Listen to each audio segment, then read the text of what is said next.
All right, ladies and gentlemen, we are live from Annapolis, the Environment and Transportation Committee. I am your friendly chairman, Kumar Barve. I'm joined by the equally friendly Vice Chairman Dana Stein and the wonderful members of our committee. We have a number of bills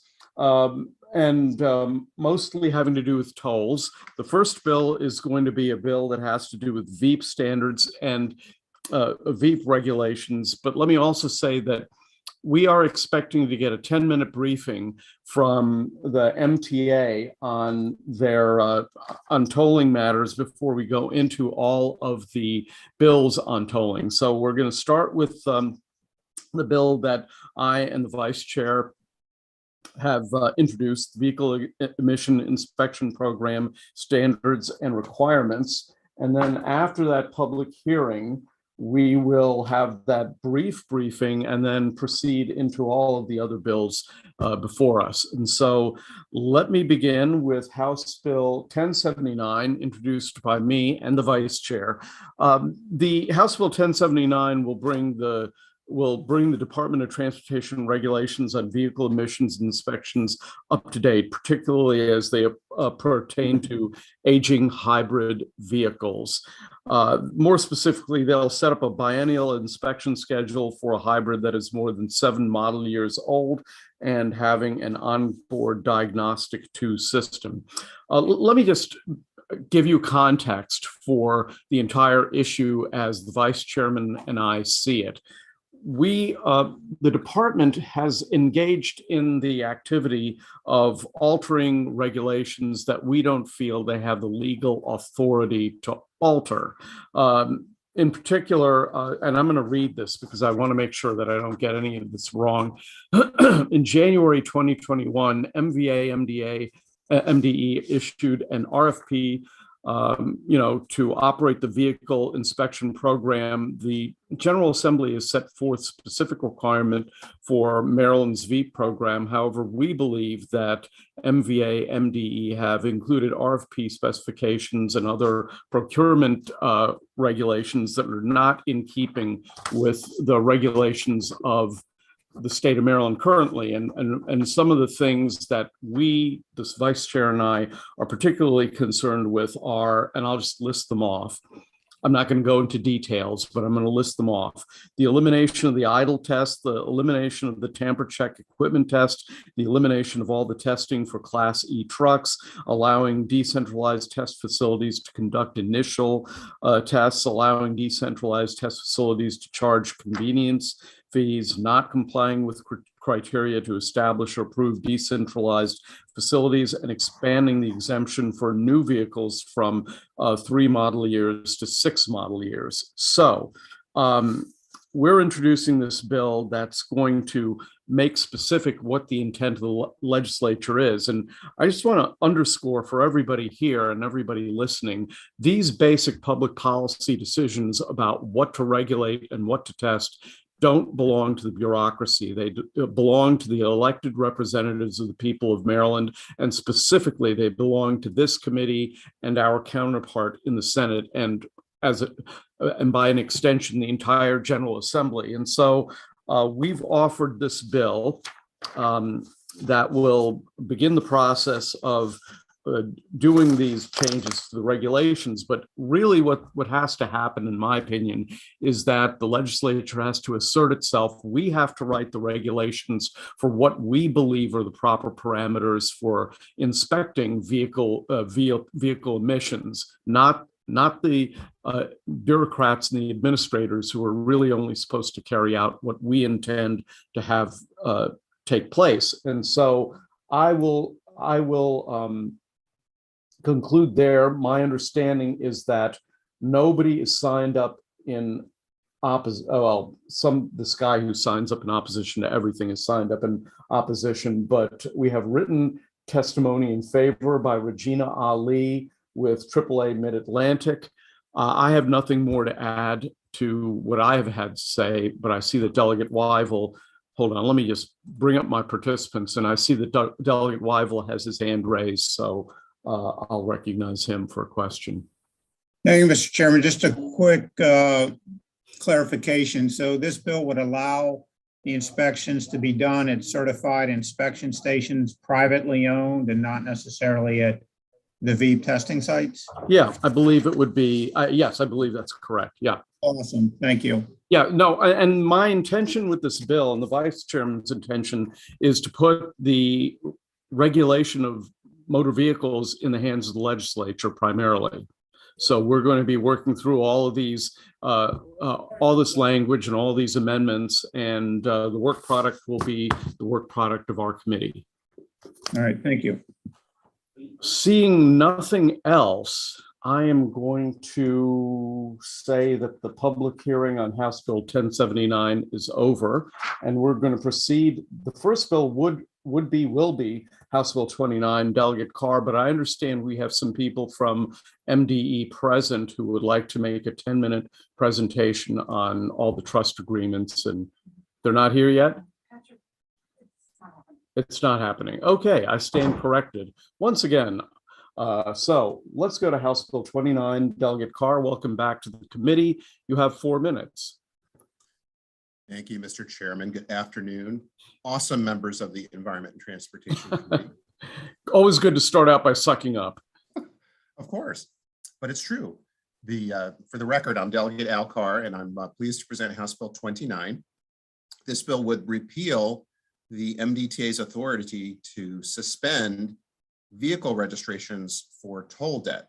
It's in the same posture as bills that passed this committee in the House in 2020 and 2021.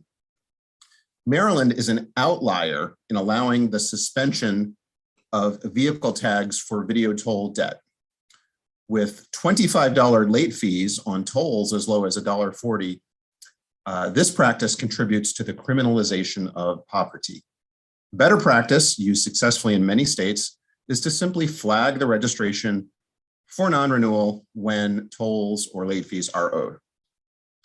In 2020 and 2021, MDTA created its own perfect storm by deciding to permanently implement statewide cashless tolling while the dust was still settling on their transition from one vendor to another vendor, and in the midst of them having to pause the mailing of video toll notices and certain Easy Pass transactions. The resulting dramatic increase in backlogged toll transactions hitting drivers in late 2021 and early 2022 that are up to 2 years old underscores the importance of fixing this policy.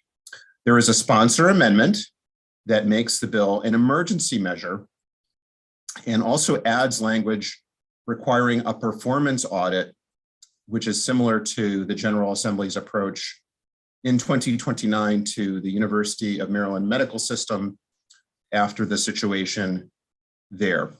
MDTA, they argue that the bill might result in greater accumulations of toll debt, but remember, the toll debt is comprised mostly of the late fees, not the underlying tolls.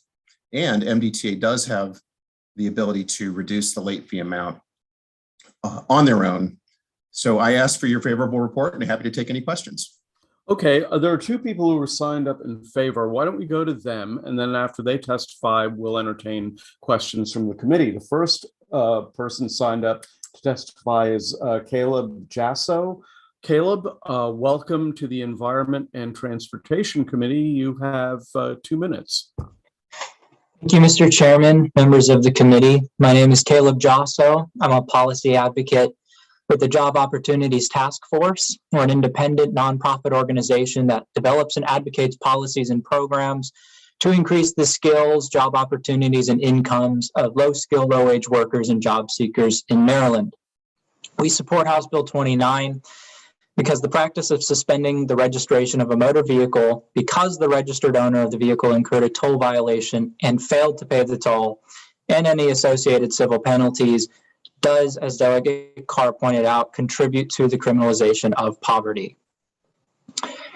Current law allows for the Motor Vehicle Administration to suspend the vehicle registration of a driver if they have incurred a toll violation, and that a registered driver has both been served a citation and failed to submit payment and or has either failed to contest liability for the charge.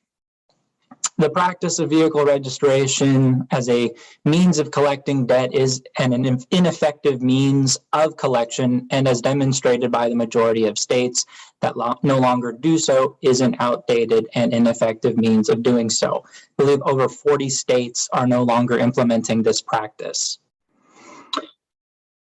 So, as I have stated, the practice of suspending the motor vehicle registration is harmful to drivers in many aspects. It will limit their access to healthcare, education, food, and other resources. Furthermore, this punishment limits a worker's ability to pay their fines, for they will no longer be able to use private transportation to get to their places of work. For these reasons, we urge a favorable vote on House Bill 29. If there are any questions, I'd be happy to take them back to my supervisor and return a response to your office as soon as possible. Thank you. Okay, next person is Isadora Stern from the Maryland Consumer Rights Coalition. Isabella, welcome to the committee. You have 2 minutes. Hi, yes. Thank you, Mr. Chair, members of the committee. My name is Dora Stern. I'm here with the Maryland Consumer Rights Coalition in support of HB 29. MCRC is a statewide nonprofit that works to advance economic inclusion and equity. First of all, thank you for your persistent support of this legislation. Like the delegate, the sponsor Al Carr said, this bill has passed out of this committee for the past 2 years, and I hope it does again this year. We're concerned about the penalty of suspending a vehicle registration because of unpaid tolls, mostly because we think it's punitive, overly punitive, and has devastating effects on low-income drivers. We published a report in 2018, which you can find in our written testimony, that found that fines and other penalties for unpaid video tolls are disproportionately impacting and underbanked Maryland drivers who are, 1, typically living paycheck to paycheck, and 2, don't have a bank account or credit card to tie to their EasyPass account, which means that these drivers are more likely to incur fines and penalties because they don't have automatic billing, and are also more likely to face financial hardship because of these penalties. Like the advocate who just spoke before me, we are concerned that flagging vehicle registration prevents low-income drivers from getting to work, and this just makes it more difficult for them to pay those debts back to the state. I'd also like to note that this legislation is incredibly timely because many EasyPass holders are receiving these huge bills as the agency's COVID-19 deferred billing program is coming to a close. So people are getting landed with these unexpected bills. And plus, there have been tens of thousands of complaints of overcharges and errors in billing in the past couple of years. So people shouldn't have their registration suspended because the transit authority made a mistake. This committee has already done an amazing job to repeal the MVA's authority to suspend vehicle registration for penalties associated with red light and speed cameras. So we see this as simply expanding the restrictions to more kinds of video tolls. Thank you for your work, and I urge a favorable report. Thank you very much. I wonder if Delegate Sarah Love has a question because, oh, wait, that's not Sarah Love, that's Cornbread. What's going on here? Okay, any questions? No, we're good right now. We're good right now, but we'll have plenty of questions later. Okay, that's what I thought. Any questions for the sponsor or the 2 witnesses? Seeing, yes, Delegate Frazier Hidalgo has a question. Thank you, Mr. Chair. I'm not sure if we're going to have the TA or anybody here to answer these, so I thought Delegate Carr probably knows more about this than anybody. Given the pandemic and everything that's going on, Delegate Carr, is it possible for somebody to, let's say, to have a transponder malfunction or break, and then they go for, I don't know, a year or a year and a half accruing EasyPass video tolls, even though the transponder broke, and then there's no correlation between the tag number, even if it's registered with EasyPass, and then all of a sudden for them to get like a stack of 30 or 40 bills with late charges that could accrue to thousands of dollars based on the fact that their transponder broke and they were never notified, their transponder was never actually working. Yes, Delegate, thank you for that excellent question.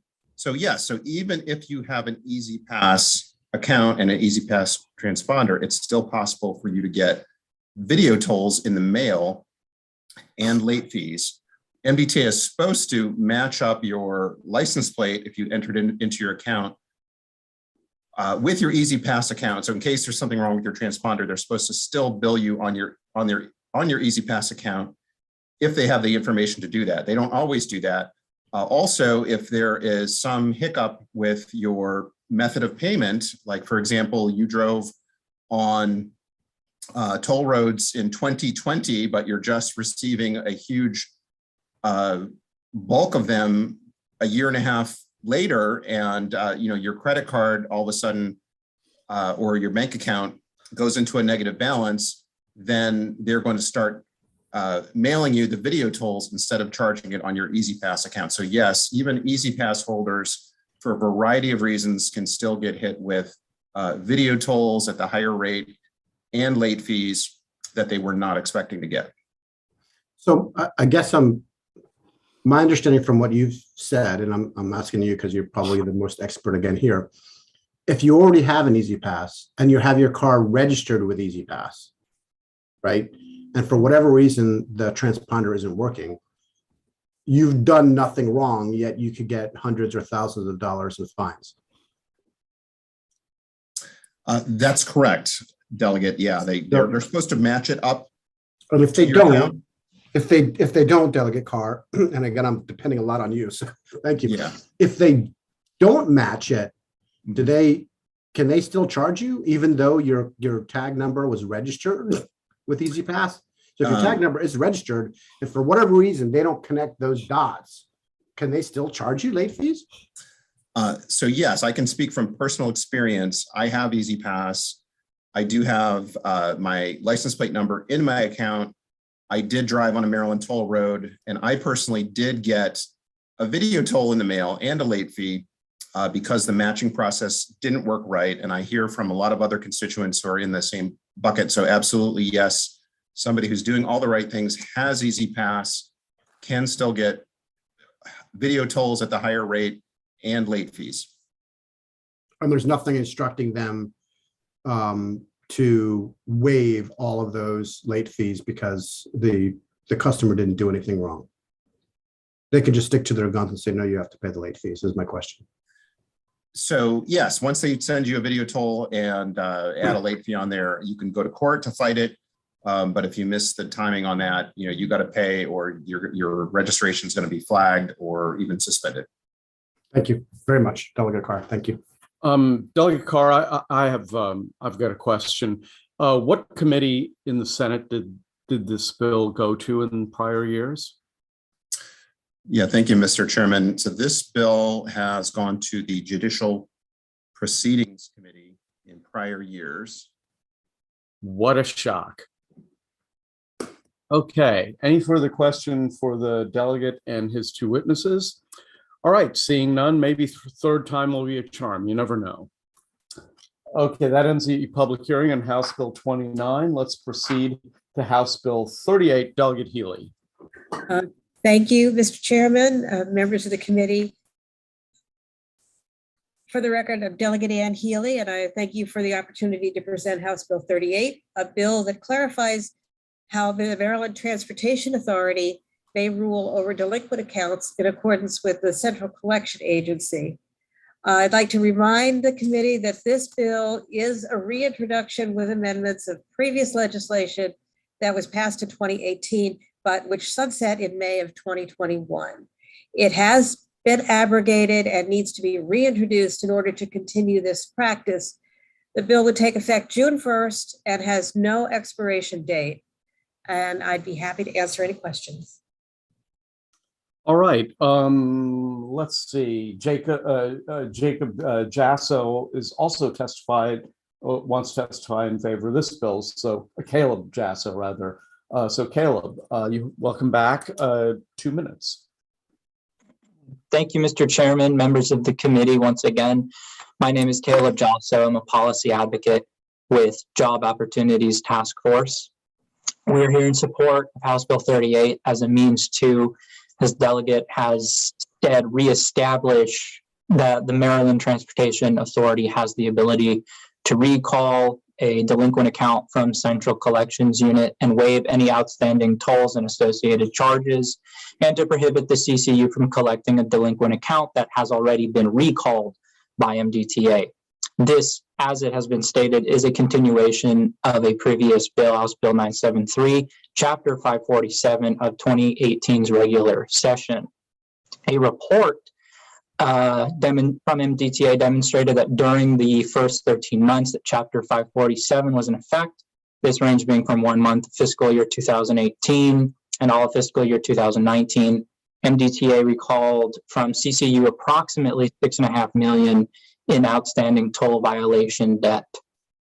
Additionally, the policies implemented during the COVID-19 pandemic, especially the deferment of payments, has not only allowed the problem to grow, but has simultaneously highlighted the importance of House 38 and the assurance that it provides to Marylanders that they will have the options to settle their outstanding toll violations without the fear of losing their financial stability, having their credit score negatively impacted, or losing their driving privileges altogether. Discovering that a person has accrued massive amounts of debt due to toll violations has forced many to declare personal bankruptcy or spend a significant amount of their lives in the form of a toll debtor prison, in essence. We are in support of this bill for these reasons, and we urge a favorable vote. Again, if there are any questions, I'm happy to take them back to our team, and we will get an answer back to your office as soon as possible. Thank you. I've got a question for the sponsor. Has this bill been introduced before? You know what? I don't know that. Okay, but you haven't, right? Pardon me? You haven't, though. I have not. No, Delegate Carr, I think, may have introduced something similar. But I don't know for sure. All right. Very good. Any questions for the sponsor or the witness? Seeing none, that's the end of the public hearing for House Bill 38. Now we'll go to House Bill 175, sponsored by Delegate Krim, but I understand Delegate Chang is going to stand in for her and present to the committee. So, Mr. Vice Chairman, welcome to Environment and Transportation. You have 4 minutes, sir. Great. Thank you very much, Mr. Chairman and Mr. Vice Chairman and members of the Environment and Transportation Committee.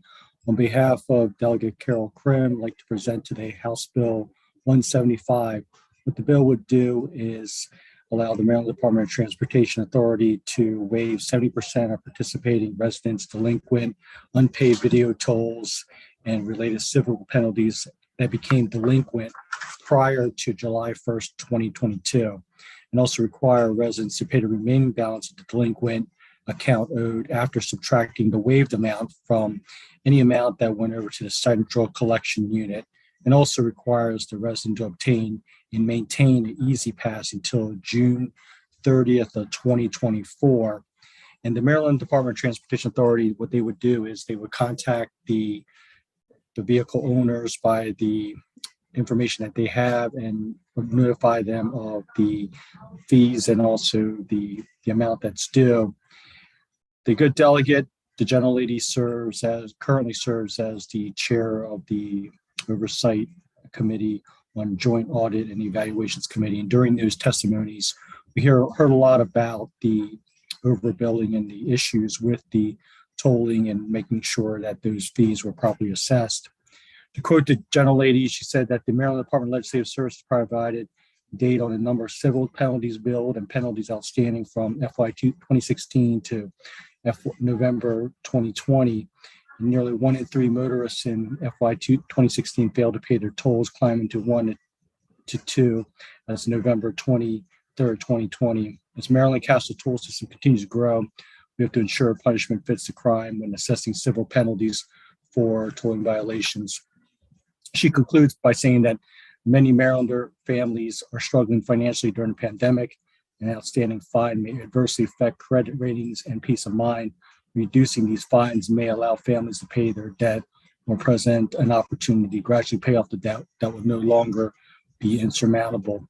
Thank you so much to the committee for considering this bill. And on behalf of Delegate Krim, we urge a favorable report. Thank you.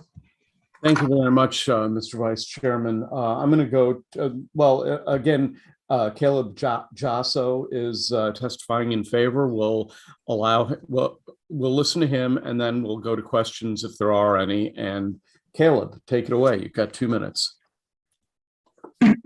Thank you again, Mr. Chairman, members of the committee.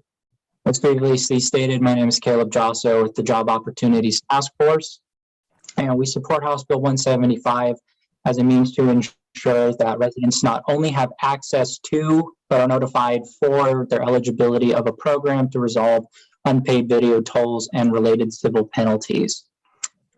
To begin this, to ease the burden, the Maryland Transportation Authority Board has reportedly approved a new plan that establishes a grace period for unpaid tolls, waiving civil penalties for anyone who pays their outstanding bills in full beginning February 24th and ending December 1st, 2022. The extra 9 months to settle any outstanding toll bills, although a welcome temporary reprieve, is not enough of a permanent solution to solve the ongoing confusion and financial challenges accrued over the course of deferment due to the continued toll charges and lack of billing that followed for customers who did not possess an easy pass. By establishing a program for residents to resolve unpaid video tolls and related civil penalties, including the stipulation that a resident must be notified of their eligibility for the program and authorizing a monthly installment plan, House Bill 175 will provide Marylanders a means to pay off their outstanding account balances in a way that's less financially burdensome to them immediately. Additionally, the current stipulations of the bill to waive 70% of delinquent video tolls and related penalties and the requirement of residents to obtain an easy pass by June 30th of 2024 will also help alleviate the current financial burden that residents have while ensuring that the issue will not happen again. For these reasons, we urge a favorable vote on House Bill 175. Again, I'm happy to take any questions back to my team and to have a response to your office as soon as possible. Thank you again. Thank you. We'll go to questions. The first question goes to Delegate Ruth. Thank you, Mr. Chair. And my question is for Caleb, if you wouldn't mind. So I understand that so I think this sounds like a great program, and appreciate the opportunity for people to deal with this issue. But I just wondered if you have any concerns about the requirement for residents to obtain an easy pass, where if they might be unbanked, don't have a credit card, don't have a bank account, that might be difficult. Thank you, Delegate, for your question. The concerns for obtaining an easy pass, especially for those who have historically not had the banking requirements in the past to do so, is a new development for the purpose of getting the easy pass. I'm happy to look into that further and to do some more research into how that will potentially impact in the long run. I can get you that information to your office as soon as I've completed that research. Thank you. I would really appreciate that. Thank you. Of course, no problem. Well, there appear to be no further questions. So that, thank you very much, Delegate Chang. That concludes the public hearing on House Bill 175. Let's proceed to House Bill 335, Delegate Foley. Thank you, Mr. Chair. For the record, I'm Delegate Linda Foley, and I'm presenting HB 335. Little different issue than the others that have been presented. Maryland Transportation Authority Easy Pass. This is disputes and charges of fees and charges. This bill extends the time frame for Maryland Easy Pass account holders to dispute charges and fees from the current 120 days to a year to account for the backlog in Easy Pass transaction and cascading Easy Pass issues.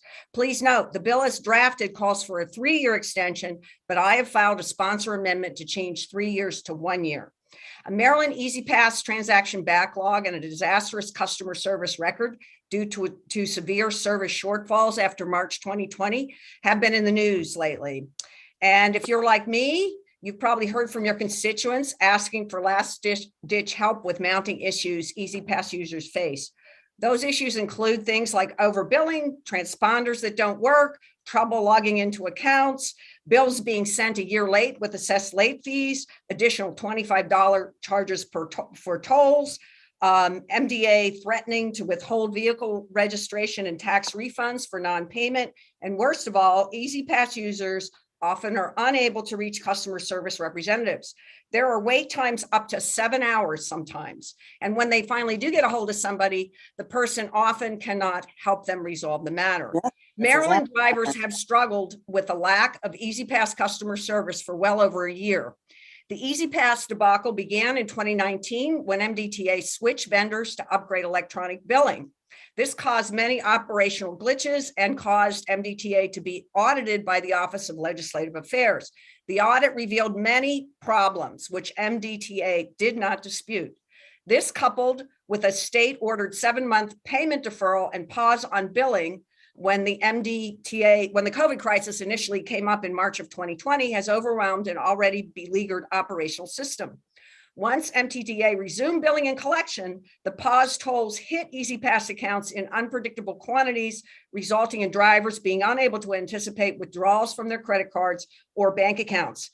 And even newly incurred E-ZPass transactions since then have been processed more slowly since the 2020 vendor switch. Before 2020, for example, it used to take 1 to 3 days for Maryland E-ZPass toll transactions to appear on a driver's account. Now it takes almost 14 days. The new Maryland E-ZPass website, Drive Easy MD, has been problematic as well, with drivers experiencing great difficulty performing simple tasks like updating a credit card. And finally, there's been serious staffing shortfall. MDTA has acknowledged these deficits and recently offered an amnesty program. You've probably read about that, to give drivers a grace period in which to pay their bills without incurring fines. Despite the amnesty program, however, the customer service backlog is still very real. Just this week, I logged into the customer service chat line and found that I was 276th in line. And not surprisingly, the MDTA is strained to its breaking point. It has reasonably lost its ability to respond and handle customer questions and complaints. I recently asked one Maryland resident I know if they had encountered these issues with Maryland E-ZPass, and they surprisingly said no. And then they added, that's because I have Delaware E-ZPass. E-ZPass is supposed to be easy. And in Maryland, it's been anything but that. It's obvious that the dispute timeframe for customers needs to be extended. 120 days is too short. I think 1 year is reasonable, and I urge a favorable report on HB 335. Thank you. Thank you. Let's go to Scott Young. Scott, welcome to the committee. You have 2 minutes. Thank you. Good afternoon, Mr. Chairman, delegates, and attendees. I am Dr. Scott Young from Montgomery County. I am testifying that my attempts to get Drive Easy MD or E-ZPass of Maryland to correct duplicate charges were tedious and in the end completely unsatisfactory.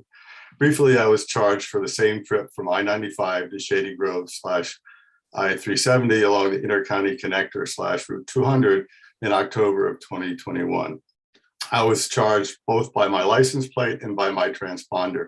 I tried to rectify the error both by online chat function and by phone. Both attempts took each over an hour to reach customer service. In both cases, the agents did not understand the issue, could not see how I couldn't have driven 2 cars through the same checkpoints at exactly the same times, and promised callbacks from a supervisor that never occurred. Additionally, I was assisted by Delegate Carr's office to reach a mediator at MDTA, who also said a supervisor would call. That did not happen. I pursued this issue despite it being a minor cost, because it was the second time it had happened to me, and I suspected it was systemic. Consider the fees, not to mention any undeserved fines that this E-ZPass system has taken in. Also, my testimony is spurred by the utter failure of the E-ZPass customer service. Curiously, as a postscript to my prepared testimony, I was contacted by E-ZPass operations this morning. The person seemed to understand my case when I explained it and would work on reimbursing me. I guess we'll see. Thank you very much, and good luck addressing E-ZPass issues. Yeah, and good luck to you, Mr. Young, Dr. Young. Next, Caleb Josso. Caleb, you got 2 minutes. Thank you, Mr. Chairman, members of the committee. Once again, I'm Caleb Josso with Job Opportunities Task Force. We are in support of House Bill 335 because by providing E-ZPass account holders the ability to dispute any charges or fees to the person's E-ZPass account, within at least 3 years after the charge or fee is posted, House Bill 335 will lessen the financial burden of Marylanders who may still be struggling because of the financial hardships caused by the ongoing COVID-19 pandemic. In an effort to lessen the financial burden caused by shutdowns and significant layoffs, EasyPass account transactions were deferred temporarily, although most customers believe that due to the lack of charges for 2 years, the payments had been waived. To highlight some of the significant frustration that has been expressed by many Marylanders incurring issues with EasyPass that Delegate Foley so in-depth went into, I would like to highlight that the billing issues associated with EasyPass have led, as of Monday, February 28th, 30,783 Marylanders to sign an ongoing petition requesting that Governor Hogan appoint a task force to investigate the issues further and that all actions and fees be held while the investigation takes place. According to the petition and the thousands who have signed it, the billing issues are endless and abusive. Some of the many issues users have claimed to have encountered include receiving $25 late fees without receiving any prior notices, transponders not working while drivers are using tolls, bills being delivered well over a year late, as well as threats of withholding vehicle registration and tax refunds. The MDTA currently has an approximate 7-month backlog of EasyPass transactions due to a combination of payment and fee deferment, which has caused a lot of undue hardship on many Marylander EasyPass users. For these reasons, we urge a favorable vote on House Bill 335. Again, I'm happy to take any questions and confer with my team and get back to your office with an answer as soon as possible. Thank you. Okay, thank you very much. Let's turn to Isadora Stern, not Isabella Stern, which is what I think I said the first time. Isadora Stern is before us. So welcome back to the committee. Thank you. Hello again, and no worries about the name slip up. It happens all the time. Esteemed Chair and members of the committee, my name is Isadora Stern with the Maryland Consumer Rights Coalition. Thank you, Delegate Foley, for sponsoring this legislation, and Dr. Young for sharing your experience. We're in support of HB 335 and its goal to give consumers the means to contest overcharges or wrongful billing on their EasyPass accounts for up to a year. This is much needed consumer protections policy that will aid Marylanders recovering from COVID-19 economic hardships and protect them from system errors and overcharges. Since tolling across Maryland switched to video tolling in 2020, complaints of overcharges and errors in billing have skyrocketed. Some drivers have complained of being charged even when they weren't driving, and others have been, we've seen complaints of double charges or even triple charges that just should not have been. So MCRC received an email just yesterday from a Maryland driver who has been dealing with billing problems since April of 2021 and has had no luck with getting the MTA to correct their mistakes. This is a widespread problem and one that is particularly problematic as the fines and penalties associated with not paying these tolls are punitive and cause immense financial hardship for low-income drivers.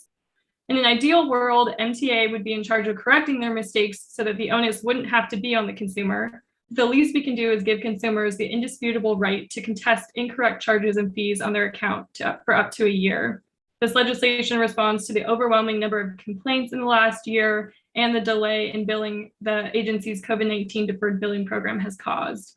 Please give consumers the opportunity to advocate for themselves and give this bill a favorable report. Thank you. Thank you, Isadora. Next, let's turn to Latrice Curtis. Latrice, welcome to the committee. You have 2 minutes. Latrice? Yes, good afternoon, and thank you, Chairman and delegates. I'm testifying today because it has been almost impossible to reach EasyPass customer service. Many of my past EasyPass bills were sent to another address or not at all. By the time I received the EasyPass bills, they were sent to the CCU. The EasyPass charges were over $1,500, including their excessive fees. And once the CCU sent my bill over to me, it was over $29,000. Despite my efforts to contact EasyPass, I have not been able to reach anyone. I appealed my bill in November 2001, and I have not heard back from EasyPass. My colleague recommended I contact my delegate, and Delegate Foley and her office were able to get in contact with someone an easy pass for me, but my issue has not been resolved as of today. I'm hopeful that this committee can combat this ongoing issue with Easy Pass. Not everyone is savvy enough to contact his or her delegate, and these excessive charges can affect low-income households dramatically. It has caused a lot of stress once receiving these bills, and I'm hoping that customers are able to argue their bills, appeal their bills, and have an opportunity not to be charged so excessively if they're unable to receive their bills or pay them on time. Okay. Thank you for listening. Thank you very much, Latrice. Next, let's hear from Gail Allen. Gail, welcome to the committee. You have 2 minutes. Thank you, Mr. Chairman. I'm a Montgomery County resident, and this past August, in a 2-week period, I got 17 charges of $40 rebills. So I called up Easy Pass because obviously in 2 weeks, I didn't accumulate 17 charges. And actually one was 7 charges in one day. And I was on the phone holding for 3.5 hours. I finally got to a human, and the human said that she'll, write all this down, take the information. Someone will get back to me in a couple of weeks. Lo and behold, and unsurprisingly, no one got back to me. And I figured I needed to get to a physical human. So I realized that they have to have some physical location, which they did it in Gaithersburg at the Motor Vehicle Association. So I go down with my charges and I speak to a human, and he takes all the information. He says, there's nothing I can do, but I'll send it to a higher up. Someone will get back to you in a couple of weeks. Again, I did not hear from anyone, so I called back Easy Pass, but this time I only waited 1.5 hours, so maybe that's getting a little bit better. I explained my situation, and I still hadn't heard anything. So I decided to write a letter to the Better Business Bureau, which I just received a response saying that they couldn't help me because it's a government entity, the Easy Pass. And so I contacted Delegate Foley's office. And actually, last week, someone finally called me from Easy Pass, and we went through the whole year because there was a few other charges, like 175 for no reason and 105 for no reason. And she even agreed with me how difficult it was to get through my bill. And then we finally went to this 17 charges, and we realized they had documentation that they had refunded me those 17 charges, but it was not on my credit card. I called my credit card. They had no showing that this was reimbursed. So the representative said to me that that's not her department. She'll go up to finance. So that's where we left it. If you could begin to wrap up your testimony, the committee would. Yeah, that's it. That's it. Okay, thank you very much. And I think that's everyone who wished to testify on the bill. We have a question from Delegate Terraza.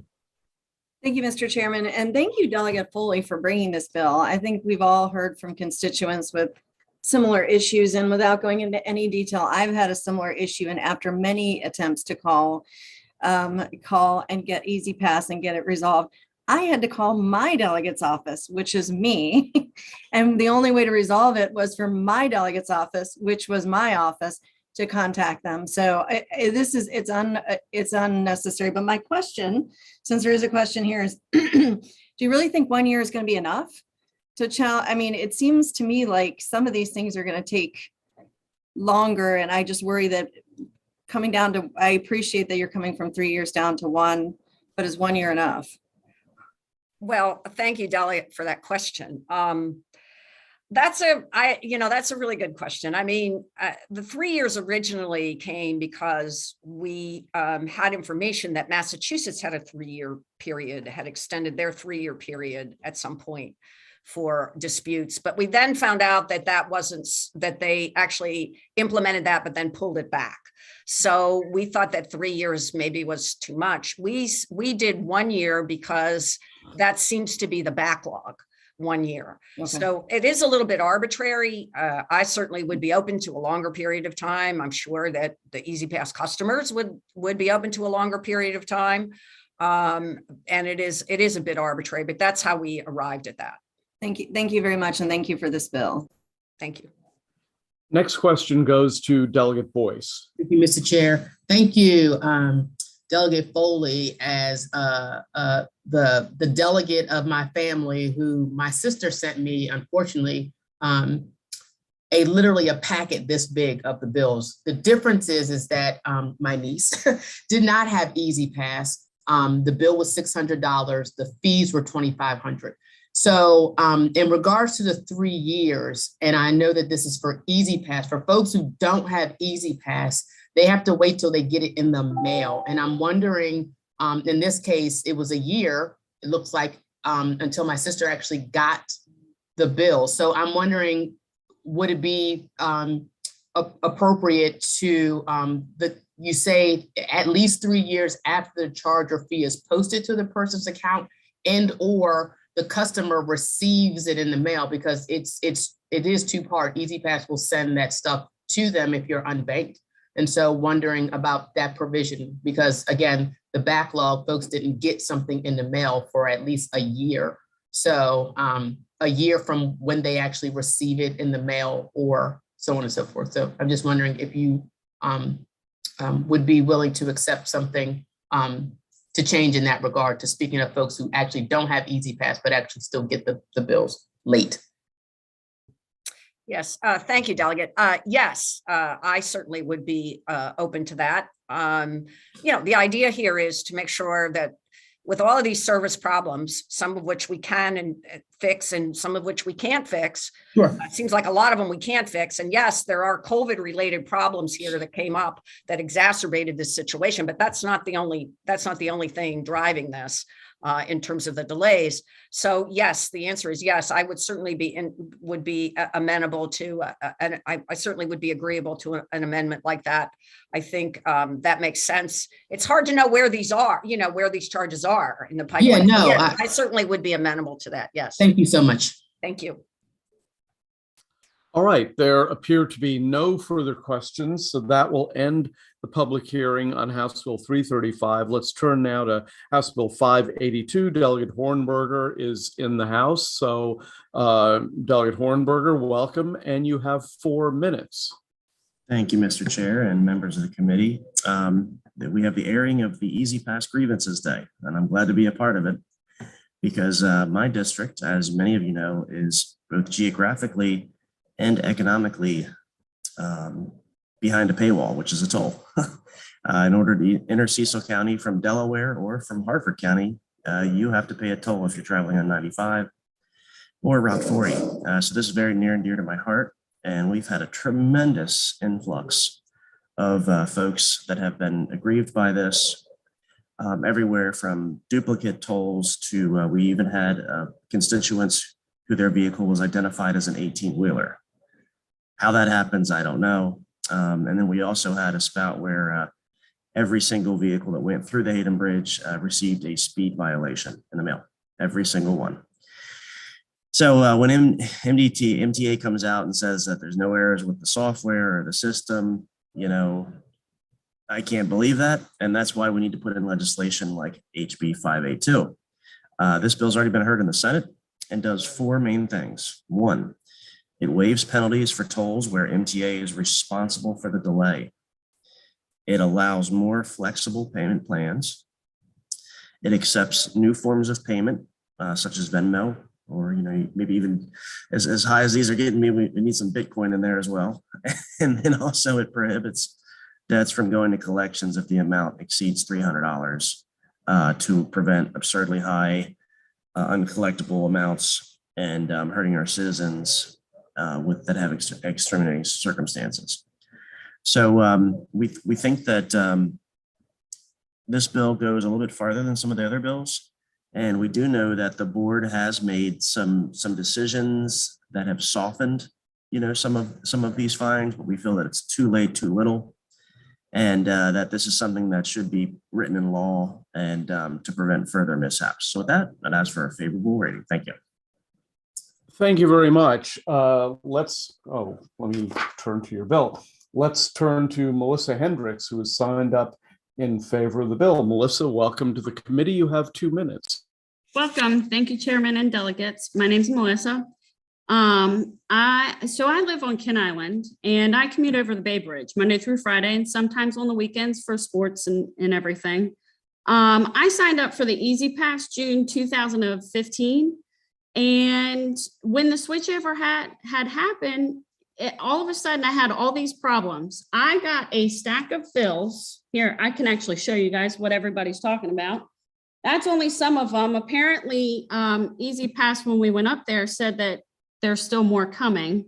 I've always received a paper bill in the mail, but since the switchover, I have not received not one until all of these bills. They said that my credit card was billed, but unable to collect funds. I understand that, but they waited over 6 months to send me anything before I could get anything resolved. And then I had 3 weeks to pay before an additional $5,000 is to be added to my bill. I'm not sure why I wasn't sent anything right then and there when my credit card was declined. I would have been happy to had it resolved right then and there, but I do understand, you know, COVID, everybody's not able to work these days.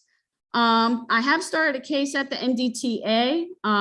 Me and my husband, we've called twice.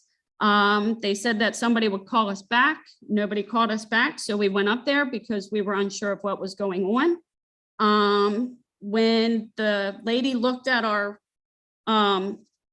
when she looked at everything, there was a case started, but nothing was given to anybody for anybody to call us back. It was kind of sitting in the wind.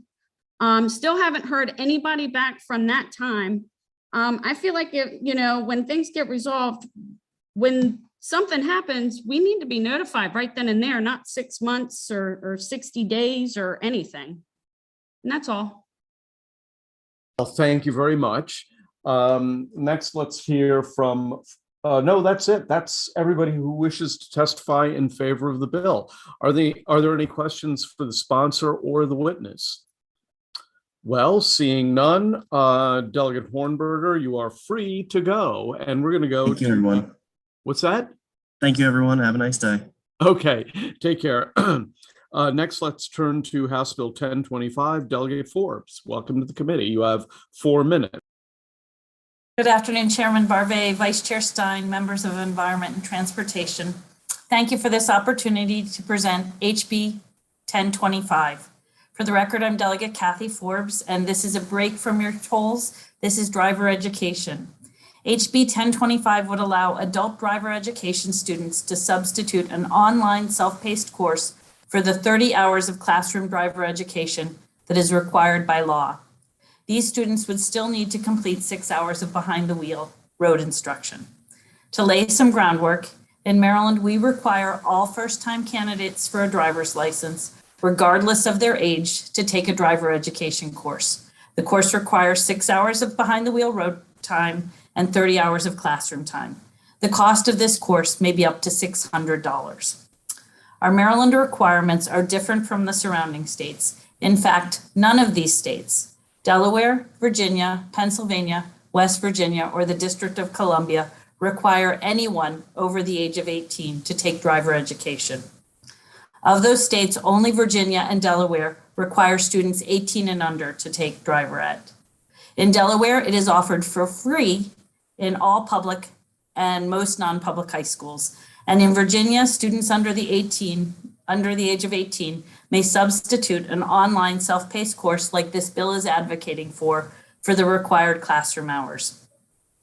I would argue, and that's why I brought this bill, that to working adults without a driver's license, attending 30 hours of in-person classes may be a barrier to licensing. This bill would allow people who choose this option to cover the same material in an online self-paced program during hours that are most convenient for their lives. This bill would not require all driving schools to offer it. Again, it would not change the road requirement. Expanding access to driver education is a matter of equity. While some may have the time and financial means to attend in-person 30-hour classes, others do not. Lower income adults in particular often have to work schedules with varying hours, including at night. They may be raising a family or paying caregivers, creating even more challenges for sitting in a classroom. The cost, both in time and in money, is an unnecessary barrier for those seeking a driver's license. Last summer, I had the opportunity of visiting an apprentice program in the construction trades. The director shared with me that one of the requirements they make of applicants is that they have a driver's license and a car. And in every accepted cohort, they find people who have lied on their application. These candidates want desperately to be in the apprentice program, but have no driver's license. This is a problem because they can't get to the construction sites in the early morning hours, even in the DC suburbs where arguably our public transportation system is the best that we offer in the state. Our method of driver education in Maryland has been unchanged for decades. Meanwhile, the world continues to evolve. Technology has changed the way we vote, communicate, and meet. We offer all kinds of college courses and continuing education courses online. We know this is possible as other states are already doing it. And it's time we move driver education into the 21st century. This bill is about access and about removing barriers. Thank you for your time. I'm happy to answer questions, and I ask for a favorable report. Thank you very much. Let's hear from Eugene Donofrio, who is signed up to testify in favor, and then we'll entertain questions. Eugene, welcome to the committee. You have 2 minutes. Eugene? He just needs to unmute. Oh, okay. Is that better? I can hear you now. Okay. Oh, excuse me. Thank you, Mr. Chairman. Thank you, committee members. My name is Eugene Donofrio. I'm the founder and acting president of the Drivers Education Association of Maryland, but I'm not here representing them today. I'm here as Eugene Donofrio and my 3A method driving school. I've been in driver's education since 1979, helping both teens and adults. Ever since House Bill 527 passed in 1998, I've been concerned about the burden placed on our adult community. I'd like to go over some of the costs that it seems unbelievable. Adults 18 to 24 years of age, for example, that do the 30 hours and in the classroom, they have to do that, and 6 hours behind the wheel ranges from $300, $400 to $500.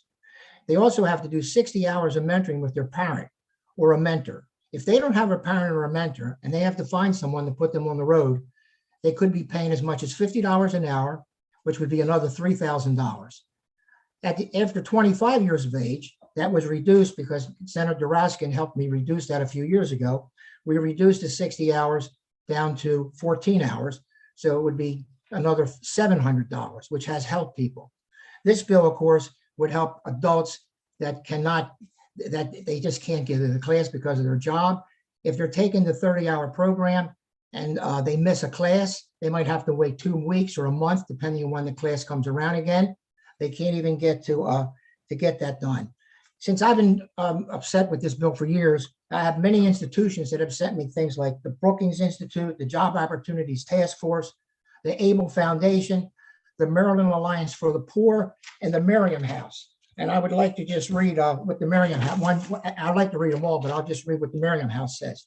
The women we serve face many obstacles to obtain a stable employment, including the law that makes obtaining a driver's license nearly impossible. This law has been on our books now for 20 years, and if it was successful, if you could wrap up your testimony, the committee would appreciate. All right, if the bill was successful in 20 years, you would think somebody else would do this. And for the reason this bill passed 20 years ago, you wonder how it ever passed the legislature and Senate. I was there, and I know why. Please. Yeah, seriously, we do have a question. Okay. If you could wrap up your testimony. Okay, I'll stop. Okay. Okay, thank you. Yes, thank you so much. It looks like Delegate Sarah Love has the first question.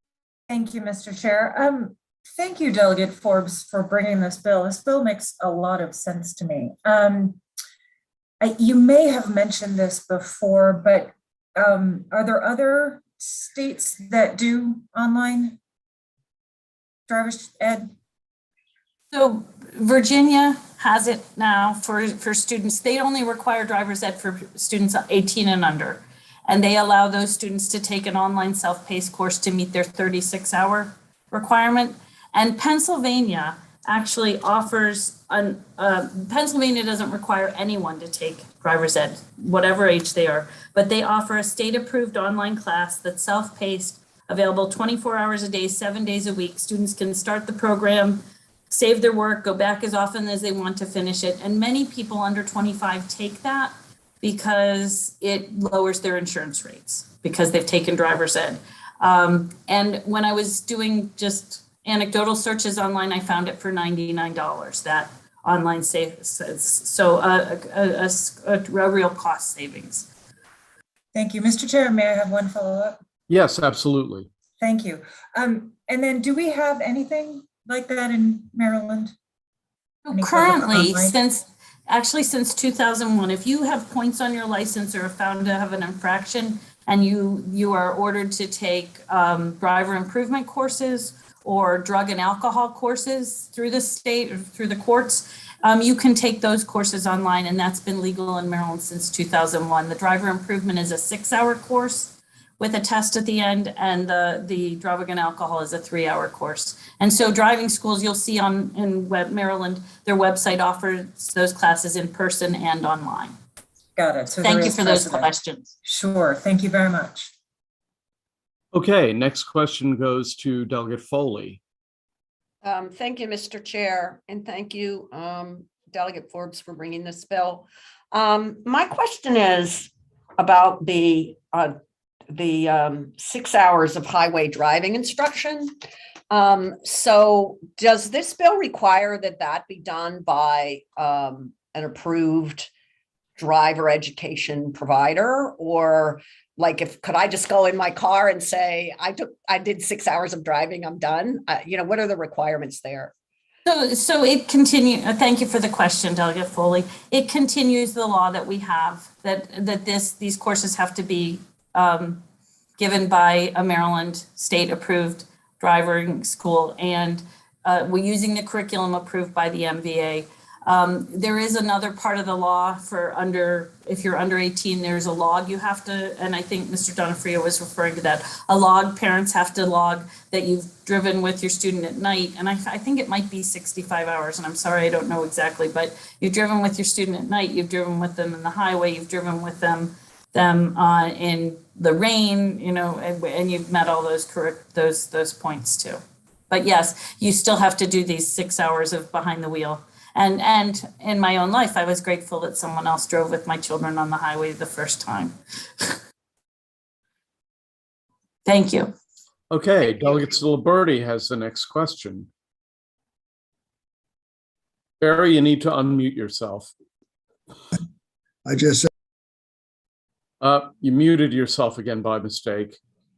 Okay, we all right? Good. So I understand that there's 30 hours in class and 6 hours behind the wheel. Is that what I heard? That's what we require for all first-time licensees in Maryland. Don't you think that should be somewhat reversed? More time behind the wheel, less hours in class. I mean, that would be another bill. Yeah. Well, I'm building a kind of an incremental bill built on what we already do in the state. Yeah, a lot of class time. I'm not in any way denigrating that concept, but more hours behind the wheel. I mean, I had a pilot's license once, and I know what we did in class, and I knew what we did in the simulator, but nothing substituted for being in the air with a pilot. Yeah. Thank you for that, Delegate Soliberti. I also, as I was just discussing with Delegate Foley, that there is a requirement that I think it's 65 other hours that student drivers have to log with their parents in the car. Right. But this is just 6 hours of time with an MVA licensed approved instructor. We're on the right path. Thank you. Thank you. Okay, let me go to Delegate Lehman. Thank you, Mr. Chairman, and thank you, Delegate Forbes, for this bill. It seems to me probably at least 10 years overdue. Did you, if I missed it, I apologize. Did you speak to the average cost and whether that would go down for the instruction part? I have 4 kids ranging in age from 18 to 24. And I think over the years, you and I talked about this because your kids are like right in between my kids' ages. The cost of these driver's ed programs have gone up from $400 or so the last few years to $500-600 or more. I think on our 4 kids, we spend in excess of $2,000 or $2,500. So would your bill, anticipate, if it doesn't address it, anticipate this making drivers' education more affordable? I would hope that is one of the hopes of my bill, is that when the state develops an online curriculum, that the cost of those 30 hours will be reduced dramatically. Okay, thank you. And that then- will be passed on to the consumer. And again, you're not looking to change those other requirements. I know Sarah Love has had kids driving or learning to drive recently. I saw her signaling how many hours, 60, whatever, her sign language. And it's very prescriptive. It's like so many hours are at night and so many hours are in the rain. And so you wouldn't be touching any of those standards either. No, I think the graduated licensing in Maryland is very strong and keeps our kids safer. I mean, there are requirements that make them with who can travel them with them in the car. I mean, this doesn't change any of those. And the bill is only effective for people over the age of 21. So this is for adults. And in my mind was working adults, because you're a working adult without a driver's license. How do you get to 30 hours worth of classes? They offer them in 3 hours a night for 2 weeks in a row, 10 nights, Monday through Friday, or 10 Saturdays in a row for 3 hours each Saturday. And it seems like a burden to me. A huge commitment. Thank you. Thank you for bringing the bill. Thank you, Delegate Lehman. And the last question, I believe, will go to Delegate Terraza. Thank you, Mr. Chairman. Thank you, Delegate Forbes, for bringing this. Did you, or was it Mr., and I apologize if I say your name wrong, Donofrio? Is that, at any rate, one of you, close, sorry about that. One of you, I thought, said you knew what the history of the 30 hours was, and why we have that. Would you be able to speak to that real quickly? Yeah, it's going to be a little disturbing when I tell you how this bill passed. In 1998, the bill was, I would have testified against the bill because it really destroyed my business, but I was doing all adult driving and this changed my life. But what happened is I felt bad if I testified against a bill that might save lives. So I didn't testify. And the synopsis on the bill said, this bill was for people under 18 years old. And at the hearing, all they talked about was teenagers. And when the session ended, I was in the hall when one of the sponsoring people for the bill walked out and thanked me for not saying anything. Nobody knew it in the committee. This was for adults. A year later, Delegate Valerio put a bill in so we could actually reduce it for just people up to 21 and try this experiment. The bill I thought passed because I got a phone call from Ian Farrow that we had worked it out and it was just going to be for people up to 21. 15 minutes later, I got a call that the bill was dead. And I found out lately it was Jimmy Malone killed it. So the bill continued until Raskin, maybe a few years ago, working with me and helped me, we reduced the 60 hours for people over 25 down to 14. But people up to 25 have to do 60 hours. And if they don't have somebody, it's another $3,000. It's crazy. All right. Thank you very much. I appreciate the history of that. Thank you. All right, there appear to be no further questions. That concludes the public hearing on House Bill 1025. Let's turn to House Bill 1032. Delegate Charles, who I think the bill is being introduced by his legislative aide, Becca Rhodes. Becca, are you with us? Yes, hello. Thank you, Mr. Chairman. Okay. I'm an honorable member. I can hardly hear you, I can hardly hear you. Could you get closer to the microphone, please? Absolutely. Let me see. Louder. Is this working better? It's no, it seems to be. I mean, I've got mine. It'll change in like 2 minutes. This has been happening all week. Yeah. Okay. Becca, go ahead. Hopefully it'll get better. Okay, I'll try to speak as loudly Oh, as I that's can. good. No, that's good. Okay. Cool. Home run. Okay, so Chairman and honorable members of the Environment and Transportation Committee, for the record, my name is Becca Rhodes and I am Delegate Charles's Chief of Staff. I am pleased and grateful for the opportunity to testify in support of House Bill 1032 on his behalf.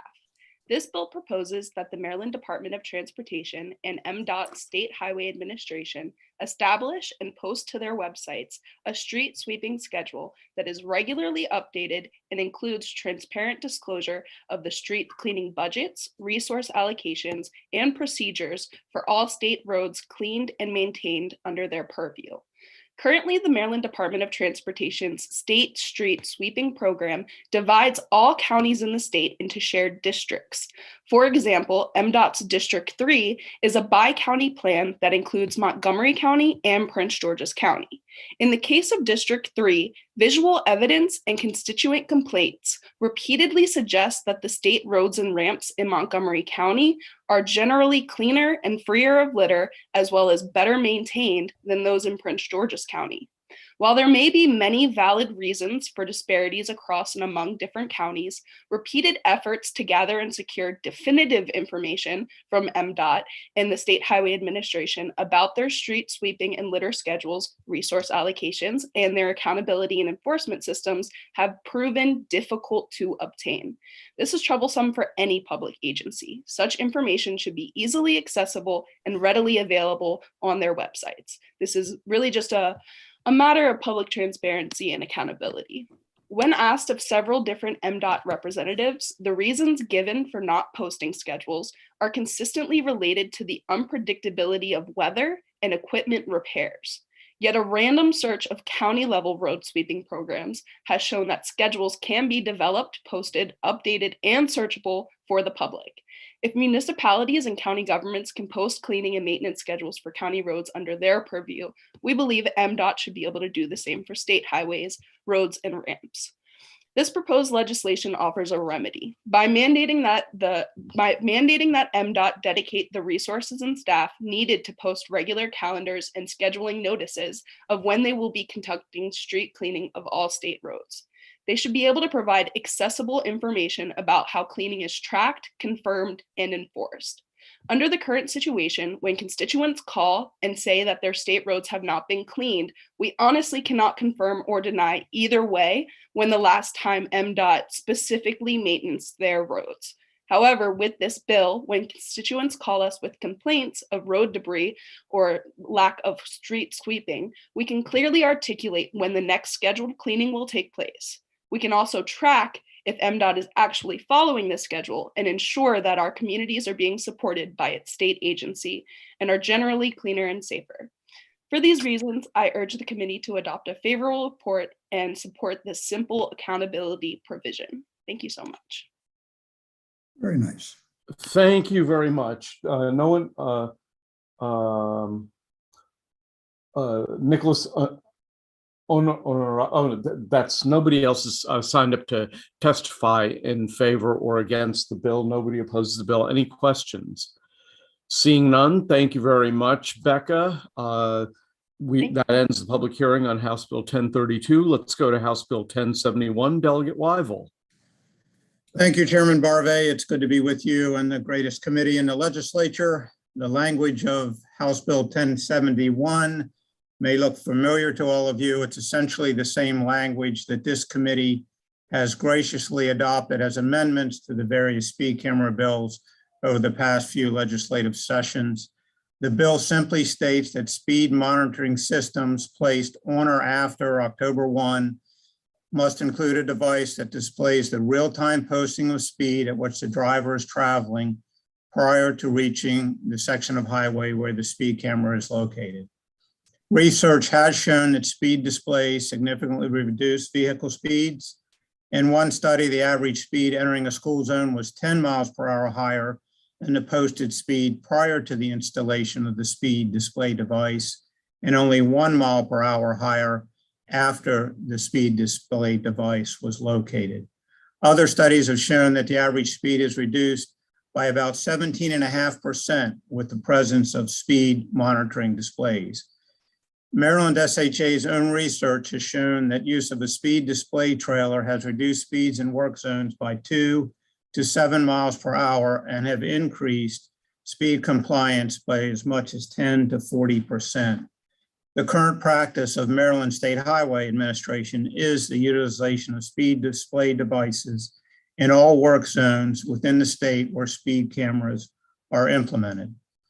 I would further like to refute any allegations that utilization of real-time posting of speed minimizes the collection of revenues or is too costly to implement. I'll use an example. In Washington County, 16,418 speed camera citations were issued during the 11-month period from February of 2021 through December of 2021 at the work zone in Washington County at the intersection of Sharpsburg Pike, Maryland Route 65, and I-70.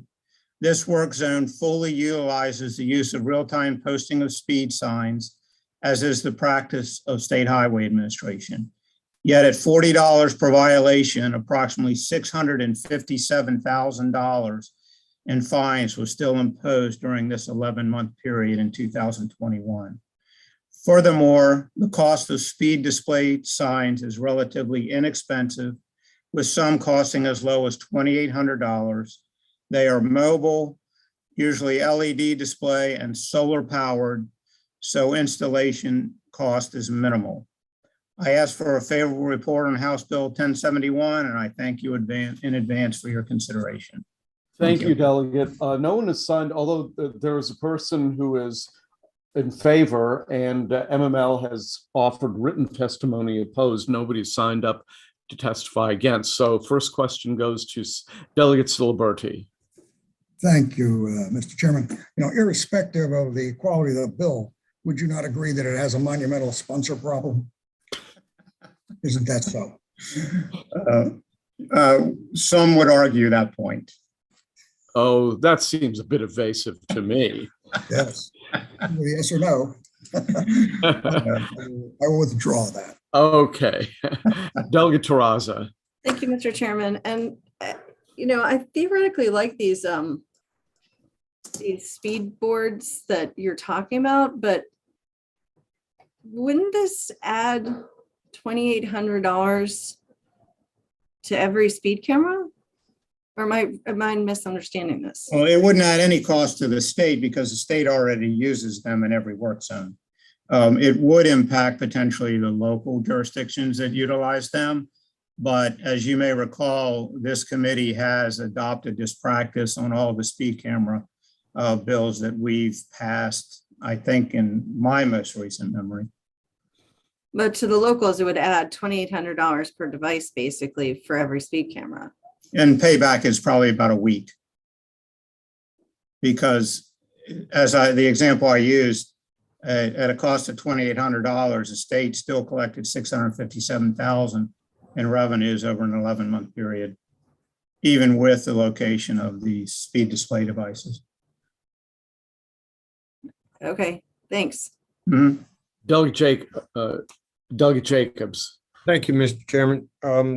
Delegate Weibel, the only time you'd have to purchase one of these speed monitoring devices is if you have a speed monitoring camera, correct? Correct, if you would choose to place one after October. So if you don't have a speed camera in your municipality, you would not have to purchase one of these. That's correct. Thank you. Yes. Delegate Stewart. Thank you, Mr. Chairman. Delegate Weibel, do any other states, I know that not every state obviously has speed cameras. I think maybe only about 10 to 15 have them. Do any other states require the real-time posting of speeds? Delegate, I do not know the answer to that question, but I'll try to find out for you. Okay, great, thanks. Mm-hmm. Delegate Healy. Thank you very much, Mr. Chairman.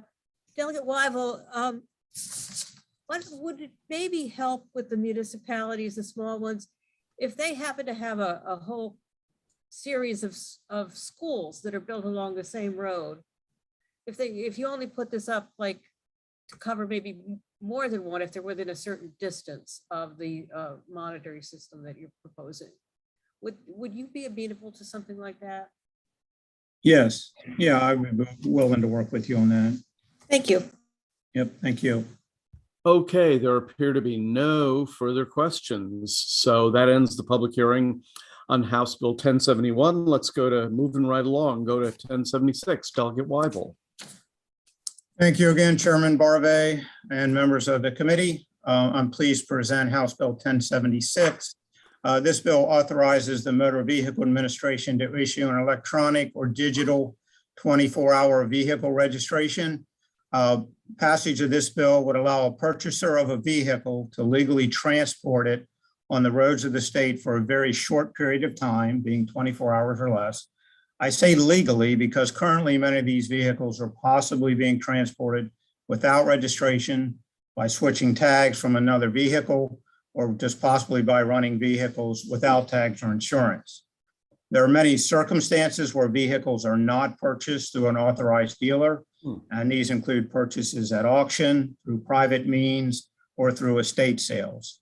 I'm currently aware that the state of Virginia does offer a 24-hour vehicle registration in that state, and this legislation is patterned after the state of Virginia. I ask for a favorable report on House Bill 1076, and again, I thank you in advance for your consideration.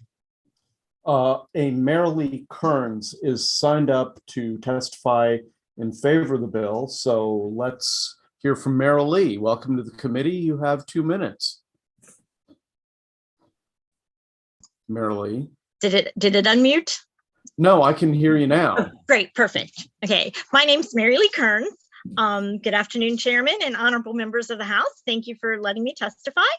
I'm a resident of Boonesboro, Maryland, and I work for an auctioneer. And due to our unique location here in the Western Maryland, we're very close to the neighboring states of Pennsylvania, West Virginia, and Virginia. And a customer of ours from Virginia pointed out that their state offers a trip pass for someone to move a motor vehicle from one location to another. It's a temporary pass, it's a small fee, and it's valid for a short time. They obtain the pass online. They can actually do it on their cell phones with the valid Virginia license, a proof of insurance, and the vehicle ID number. I spoke to Delegate Weibel about this and thus, presenting this. Currently in the state of Maryland, I'm unaware of you being able to get a means of moving your car until you have the title in hand and can go to the Department of Motor Vehicles. So this would allow someone who purchased a vehicle at an estate auction where you need a death certificate, a notarized bill of sale, and a state attorney has to sign off. So they're buying it from us in an auction. They don't have the title right away. If it's a bankruptcy auction where we sell a vehicle, generally the vehicles need moved very quickly. But again, the courts need to ratify the sale of the bankruptcy. The attorneys need to sign off on the titles, and no one's handled the title right away for them to get a tag, temporary tag to move it. Because of where we're located, we have Mason-Dixon Auto Auction in Greencastle, Pennsylvania, Gettysburg Auto Auction near us, and Winchester Auto Auction. So the public can go there, purchase a car, and again, they have a neat way for getting it home, which is either towing it or pulling it on a trailer or moving it in means that may not be legal. So if you're buying a car from a resident, across town, you're buying it on a Saturday morning, you want to get it home, there's no way to do that without a tow truck or a trailer. This would provide that convenience. So it's really a citizen service. It makes us competitive with our neighboring state of Virginia. And I feel it in no way competes with the newer used car dealers, because these are avenues of purchasing vehicles. They exist now, they've existed for years, and it gives Maryland drivers an alternative and a legal way to move a vehicle. Okay, thank you very much. Thank you. Delegate Weibel, this bill sounds familiar. Have we seen this before? Not to my knowledge, Mr. Chairman. Huh, okay, I thought maybe we had seen something like, okay. Well, there appear to be no further questions. So that concludes the, that concludes the public hearing on House Bill 1076. Let's go to House Bill. You're welcome. Let's go to House Bill 1121. Delegate Rachel Jones, right? Yes. Okay, great to have you in the committee. You have 4 minutes. Thank you, Chairman Barve. Good afternoon. I'm Delegate Rachel Jones, representing District 27B, Calvert and Prince George's counties. This legislation would give persons with autism spectrum disorder the option to include a notation specifying that on their ID or driver's license. Having the option to disclose this will be particularly beneficial for those persons who in encounters with law enforcement may exhibit behaviors that are typical for someone with ASD that may otherwise be perceived as suspicious behavior. ASD describes a group of conditions in which persons might have varying abilities, some having severe intellectual disabilities and others with above average intelligence. While each person on the spectrum is unique, a few common characteristics of ASD include intense reactions to effects on the 5 senses, difficulty with social interactions, and challenges with emotional regulation or expression. Persons on the spectrum are integral parts of our community, and many who are considered high functioning, and I want to use that term very lightly for your understanding, may appear to be neurotypical to most of society, but may periodically exhibit behaviors that seem unusual if you don't know that they're on the spectrum. Giving persons with ASD the option to disclose this will minimize negative and traumatizing encounters with law enforcement and potentially save lives. While there are trainings offered to law enforcement to help them identify and engage with someone who might be experiencing a mental health crisis, a person with ASD can have a reaction like maybe body language that seems like they're uncomfortable, or maybe perceive that they're hiding something and really they're just trying to process and regulate their emotions. Those things can often be perceived as failure to comply or suspicious behavior. In December of 2021, the Johns Hopkins Bloomberg School of Public Health reported that 1 in 49 children in Maryland age 8 and up have been diagnosed with ASD. Many members of this body have children who are on the spectrum, and I am one of those parents. This bill will particularly be beneficial to teens and young drivers, as it will give them the option to simply display their ID and alert an officer that they are on the spectrum. This bill gives law enforcement an opportunity to address the person with greater understanding and reduce negative interactions while making persons with ASD safer and giving them an extra level of protection. I ask a favorable vote on HB 1121. Thank you very much, Delegate. We have 2 people signed up to testify in favor. The first is Christopher Dews with the Job Opportunity Task Force. Christopher, welcome back to the committee. You have 2 minutes, sir. Indeed. Thank you, Chairman Barbe. Really happy to be here. My name is Christopher Dews, and I'm the Senior Policy Advocate of the Job Opportunities Task Force, where our mission is always to help lower wage workers advance to higher wage jobs. Another aspect of what we work on is decriminalization, specifically needless decriminalizations. And for that reason, we actually support this piece of legislation because we want to decriminalize some possible mental health interactions that happen with regards to law enforcement. In 2018, we released a report called The Criminalization of Poverty, where we dissect the ways in which Maryland residents from impoverished communities unjustly encounter the criminal justice system. One of the ways that actually was salient was with regards to racial profiling and being stopped by officers. As a delegate already mentioned, about 1 in 49 Marylanders has some form of ASD, autism spectrum disorder. But just to be clear, Black children were 1.4 times as likely to be identified with ASD as white children, and it's starting to increase statistically. So we're looking at this from the angle of we're seeing a massive increase of young African-American children, specifically boys, having ASD. And if you combine that with the idea of what tends to happen a lot in Baltimore City, as been proven by the 2016 report of racial profiling, what we don't want to see is a combination of law enforcement officers being on edge and having to deal with a specific population that may not react to certain commands or orders as some would assume that they should. So for that reason, we actually very much support this bill. We think that this is going to reduce needless incarcerations and needless hostilities between members of community and law enforcement. And we think it's a phenomenal move that's going to move us in the right direction to protecting specifically younger African Americans in this in the wonderful state of Maryland. Well, thank you very much. Next, we'll turn to William Hall, who I think might be with the NAACP. William, welcome to the committee. You have 2 minutes. Well, he's certainly not with us today. Okay, then we'll go straight to questions. Before I recognize some of the other delegates on the committee, I just wanted to give the sponsor of the bill an opportunity to comment. I don't know if you probably haven't had a chance to see it, but there's a written unfavorable testimony from the Howard County Autism Society. Are you familiar with their objection? And if so, do you have a comment that you'd like to make about that, Delegate? Yes, Mr. Chairman, thank you. I am familiar. I did see that yesterday.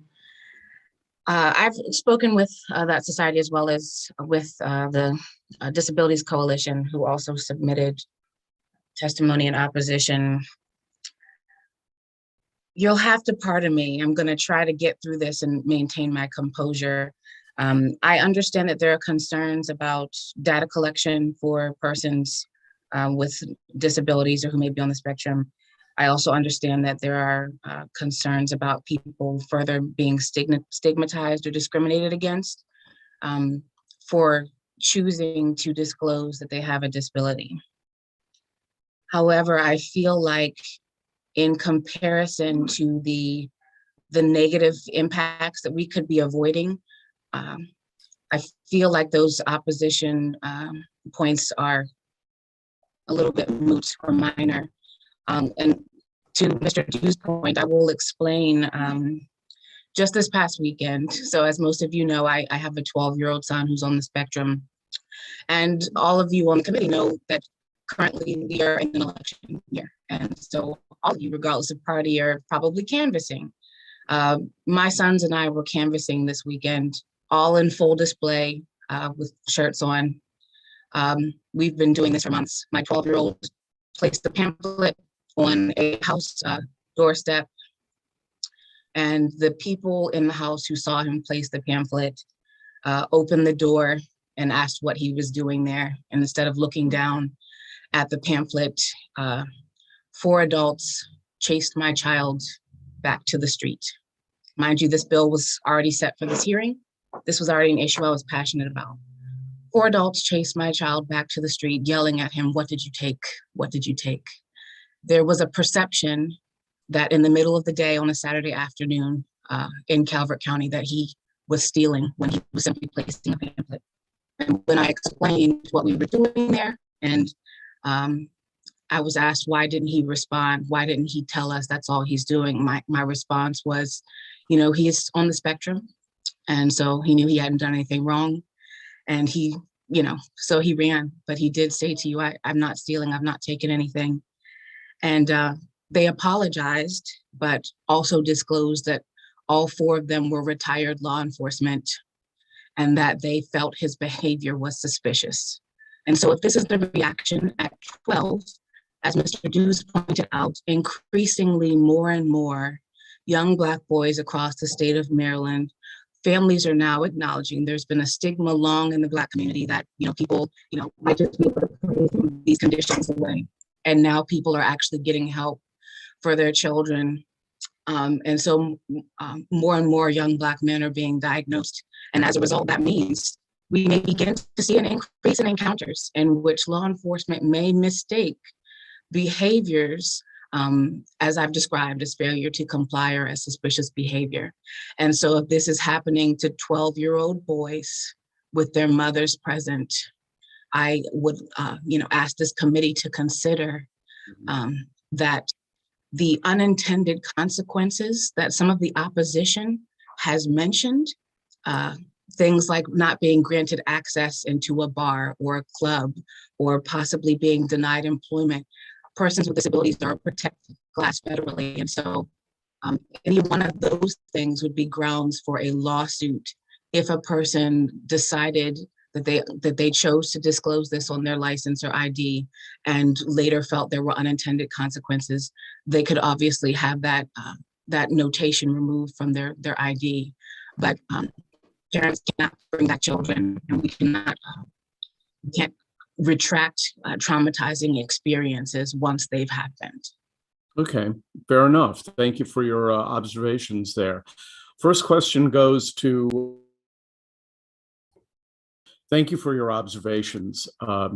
First question goes to Delegate Jerry Clark. Thank you, Mr. Chairman. Delegate, first of all, I want to thank you for bringing this bill forward.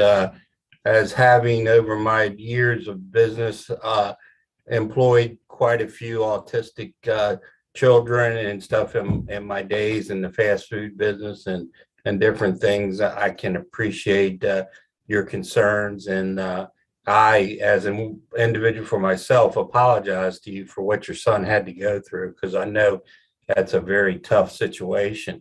I think that you have a wonderful bill here. And it just goes to show everybody that the delegates from Northern Calvert County and Southern Calvert County always have good common sense bills. Wouldn't you say? Thank you. Thank you, Delegate. Thank you for turning that into a question at the end there. I just want to remember everybody on the committee, it's like Jeopardy. It has to be in the form of a question. So, Delegate Terraza. Yeah, thank you, Mr. Chairman, and thank you, Delegate Jones, for sharing that story with us. I know you shared that with me, that very personal story and painful story with me yesterday, and thank you for also sharing it with the committee today. And I'm sorry. I'm really sorry. But I just wanted to make sure that we're clear. This is what your bill does is completely and totally voluntary, right? So nobody would have to identify themselves this way. Is that right? Yes, thank you, Delegate Terraza. That is correct. This would simply be optional, the same way that a person has the option to display on their driver's license or ID that they are an organ donor. This is optional. And I know that there have been concerns also from opposition about the government collecting that kind of data on persons with disabilities. However, the NBA has assured me that with the exception of sharing voter registration information with the Board of Elections and sharing vessel registrations with Maryland DNR, they do not share transactional records with other state government agencies, and it's not public information. So at any point, if a person should voluntarily decide to also opt back out and not share that information on their ID or license, that would not be a part of a public record. It would not be something that would be shared amongst agencies. Thank you. And the other, really quickly, the other, if I could just ask one quick follow-up. The other thing that we talked about was that the Autism Society, speaking about the blue card that was, that this, I believe it was this committee passed a couple years ago, that folks with autism it's like an additional one that you can keep in your glove compartment and hand over. But I think you explained to me, and maybe wondering if you could just say a little bit about how you see this being more helpful than that as an additional option. Certainly. So we also have an organization called the Autism Project in Calvert County. And one of the stories that they had shared with me is a 16-year-old was in a car accident. He knew he was at fault, but he panicked and he was frazzled, and upon being questioned at the scene, he shut down and was unable to even communicate. So when a person with autism who is perfectly capable of driving and again carrying out daily tasks and interacting in our society, but in the heat of the moment, in situations where they may be asked to present ID, asking someone to produce an additional card or identification, a second document that they've got to remember to show, I feel is not fully effective, or it's insufficient. And particularly given the fact that we've also now addressed the increase in diagnoses among young Black men, it makes me uncomfortable as a mother that my child would be reaching for a second document in a vehicle. I personally don't want my child have to reach for multiple things if they're in a vehicle being pulled over. And if they happen to be walking on the street and asked to present ID, or asked to present ID somewhere else publicly, it may be easier for them to remember to pull out a card. But those cards really do help people who may be having other mental health issues. So if you're schizophrenic or epileptic or what have you, you can write that on that blue card and you can present that with your ID. But that may not give an officer it's not the same as them just looking at that one symbol and knowing, okay, let me be cautious about this person's processing and how they may be emotionally reacting to being questioned or to being pulled over. Thank you. Here we go. Okay. Delegate Lehman has a question.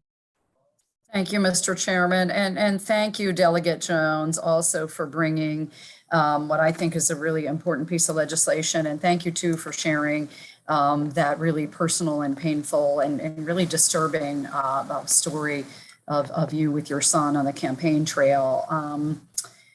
So I also have a son on the spectrum. He does drive. He is 22.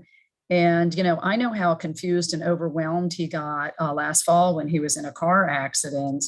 And he, fortunately, the Prince George's County officer that reported to the scene was willing to get on the phone with me and say and explain to me what had happened and how upset Rory was.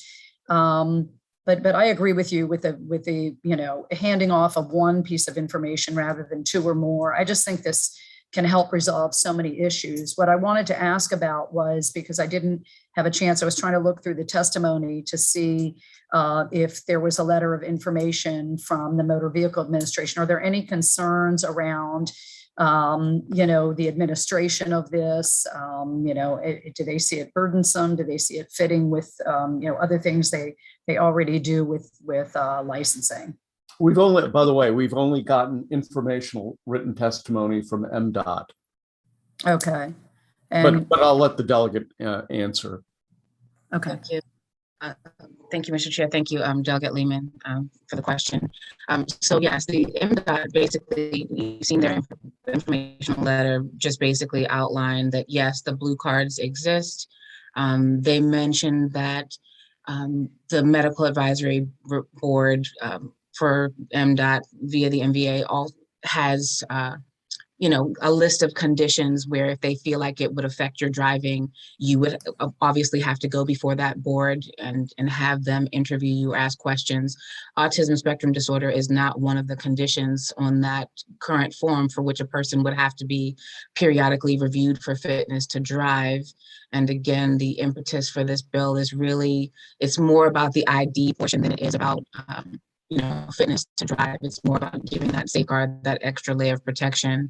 And the MVA, there's no written statement, but verbally assured me about the transactional piece that people were concerned about, and whether or not that could be, whether or not if a person opted to remove themselves, to remove that notation from their license, again, voluntarily, if they felt there were unintended consequences, again, they just shared that information would not be public.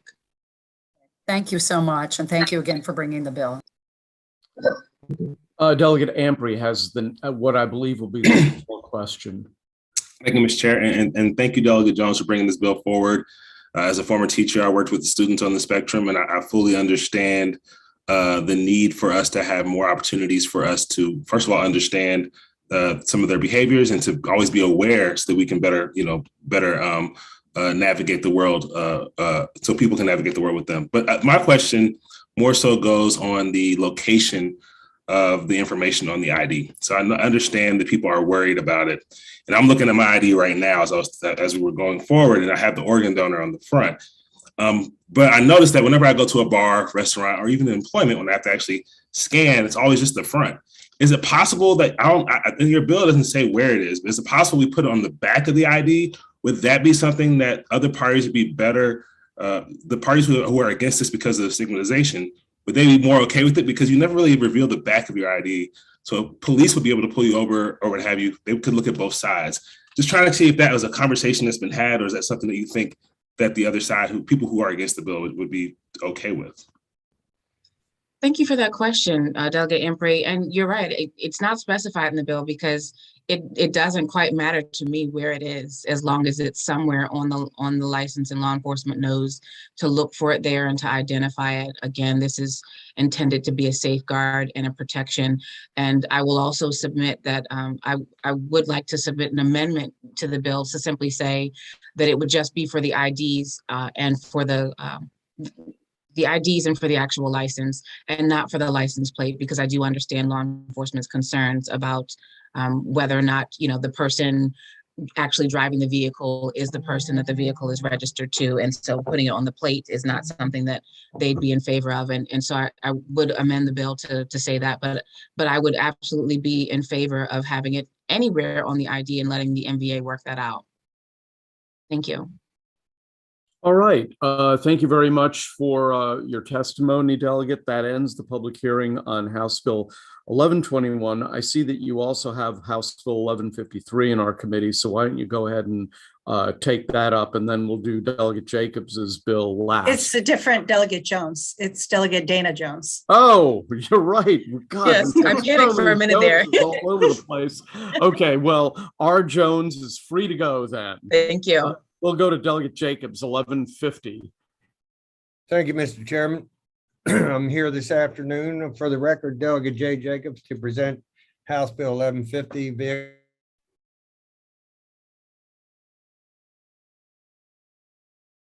We're having a little instability here in the.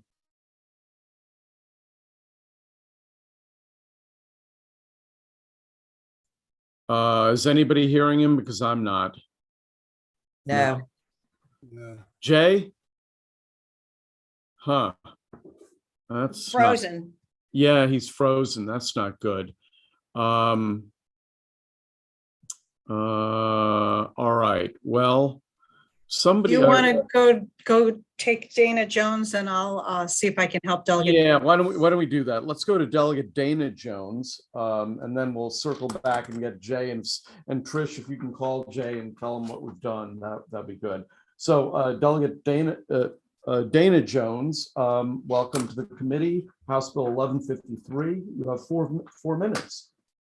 Thank you so much, Chairman. Chair Barve, Vice Chair Stein, and members of the Environmental Transportation Committee. For the record, I am Delegate Dana Jones. Sorry for the confusion earlier. I come before you today to introduce HB 1153, which would help create safer and more consistent transit policies. Current Maryland law forbids bicycles on sidewalks as the default statewide. However, localities can and have overridden this law for safety and other reasons. Unfortunately, this has been inadvertently creating inconsistency throughout Maryland for cyclists. In many areas of our states, roads will switch between state, county, and city roads a number of times, leading to confusion for those commuting by bike. Can you still hear me? Yeah, you're just keep going because you're kind of freezing occasionally for a second and then unfreezing. Oh, I'm sorry. Am I robocopping? Yikes. Okay. Yes, you are. Okay, sorry. Nice reference from the 1980s, though. I like to keep it real. In many areas of our state, roads will switch between state, county, and city roads a number of times, leading to confusion for those commuting by bike. If this law was consistent throughout the state, not only would those commuting by bike be safer, but it would also help avoid confusion on which laws to follow when traveling across jurisdictions. All of this, of course, is compounded by safety issues for bicyclists sharing our major roads with vehicles. As many of you know, I represent District 30A, which goes back, some of these roadways go back and forth between Annapolis City to Anne Arundel County to a state road and back and forth. This bill will amend state law to say that unless disallowed by local ordinance, a person may ride a bicycle, play vehicle, or unicycle on a sidewalk or sidewalk area, with a caveat that riders shall proceed in a safe manner, always yielding to pedestrians. As many of you know, this is also the case in many of your own districts. Throughout the state, some similar local bills, including Montgomery, Howard, and Anne Arundel counties, as well as the city of Annapolis, have already adopted local laws that would do the same thing. Implementing these more consistent policies around bicycle usage will add to safety for bikers, help to reduce traffic violence to cyclists, create safe routes to schools for our kids, and address transportation disparities. It can help ensure that Marylanders have access to safer, more sustainable, and affordable transportation method. I am so proud to have the endorsement from the Maryland Transit Caucus. I also want to thank all of those advocates I worked with on this legislation, as well as those who submitted testimonies, some of which you will hear from today. I'm proud and I agree with the Frederick Bicycle Coalition that this bill advances Maryland's Vision Zero goals by aligning Maryland code with safe and equitable biking. We'll hear from Bike Maryland on how this issue most likely is going to impact children on bikes, individuals who use bikes as their only means for transportation, and the occasional recreational cyclists. I respectfully urge a favorable report on this simple, consistent bill for Marylanders. Thank you, Chairman. Okay, let's turn to John Corin, who is with the Bicycle Advocates for Annapolis and Anne Arundel. John, welcome back to the committee. You have 2 minutes. Thank you, Chairman, and thank you, members of the committee. Again, John Corin, I'm President of Bicycle Advocates for Annapolis and Anne Arundel County. I also chair the County Bike Commission here, and I served on the 2017 Maryland State Bike Safety Task Force created by the legislature. It's always good safety policy when these four things align: safe practice, actual practice, enforcement policy, and law. And here we have a case where the first three are all aligned. Children ride their bikes on the sidewalk to get to school. People who rely on bicycles to get to work ride on the sidewalks because there is no safe alternative. And yet the law forbids it. So here we have a case. Usually we're passing laws to modify behavior, to make behavior safer. Here we're just bringing the law into alignment with what happens every day. And any police officer will tell you, no one's going to get arrested for riding a bicycle on a sidewalk. The majority of US states have the default to allow it or are silent on the issue. There are only a few states, including Maryland, that forbid it unless otherwise permitted. So we're simply asking, flip the default and make it allowed.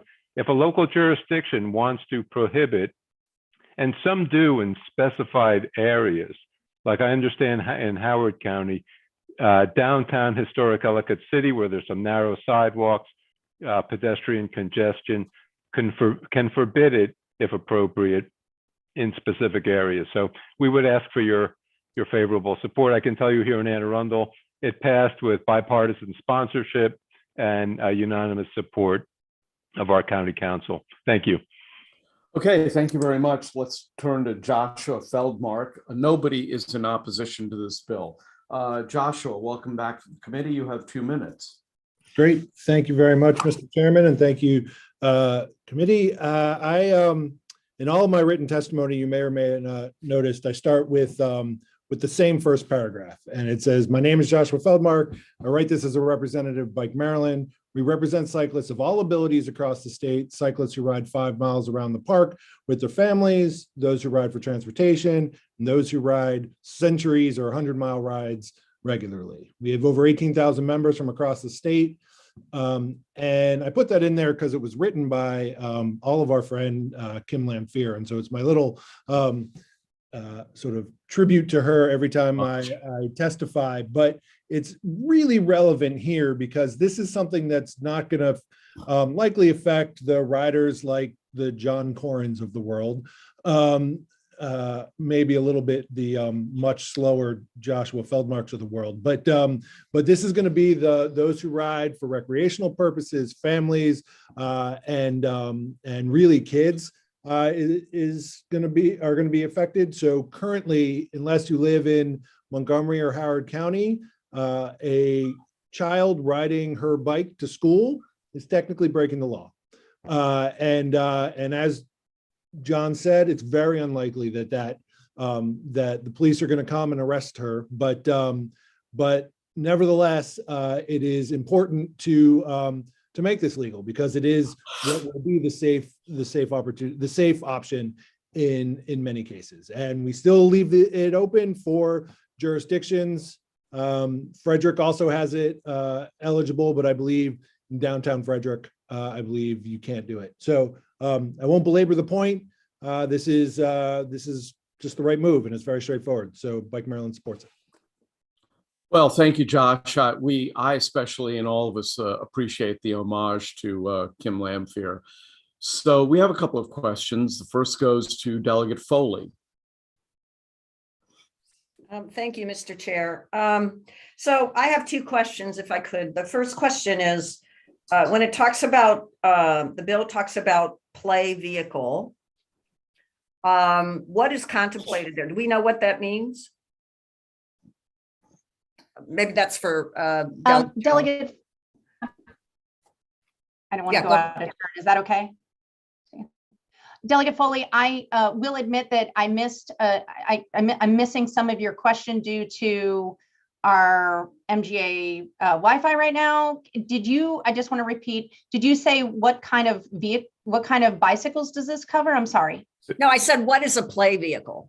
Oh, I think it, under this, we were talking about children's riding toys is the way that the code covers it. So tricycles or a little vehicle.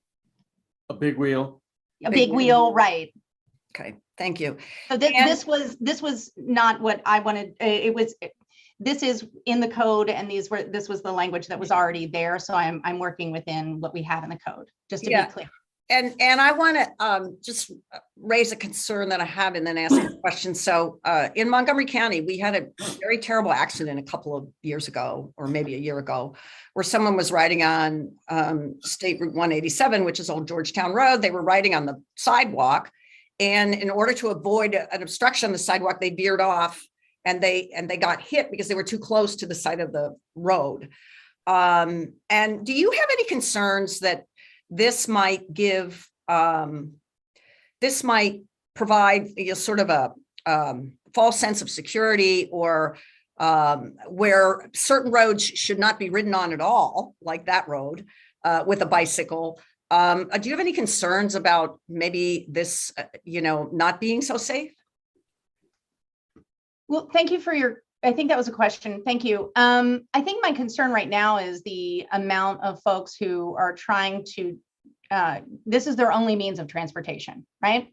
We're talking about children. We're talking about a lot of folks as far as from an equity standpoint. This is how they get to their jobs, for example, in my district, to downtown Annapolis. And for that, I'm concerned about the safety on the roads. I'm concerned about people on bikes and keeping them safe. As for people going off of a sidewalk into traffic, I'm not sure that this bill speaks to that. That sounds like an accident, a very unfortunate accident. And I believe I know which one you're speaking of. I'm so sorry. But this is about trying to make more folks safe, especially children and those who this is their only means of transportation. So that's really what the spirit of this bill is about. Thank you. Thank you. Okay. Next question goes to the Vice Chair. Thank you, Mr. Chairman, and thank you, Delegate Jones, for bringing this bill. I certainly support what you're trying to do, provide greater access to areas for bicycles, play vehicles, et cetera, to ride. I guess my question is just how, though, the change in standard works. Do I have it right that currently, if a jurisdiction says no to bicycle riding or is agnostic, they're prohibited from riding on a sidewalk? Yes, whereas here, they would have to specifically say no under your bill. Is yes, that right? Okay, I think I got it. Thank you. Thank you. Next question goes to Delegate Healy. Ann?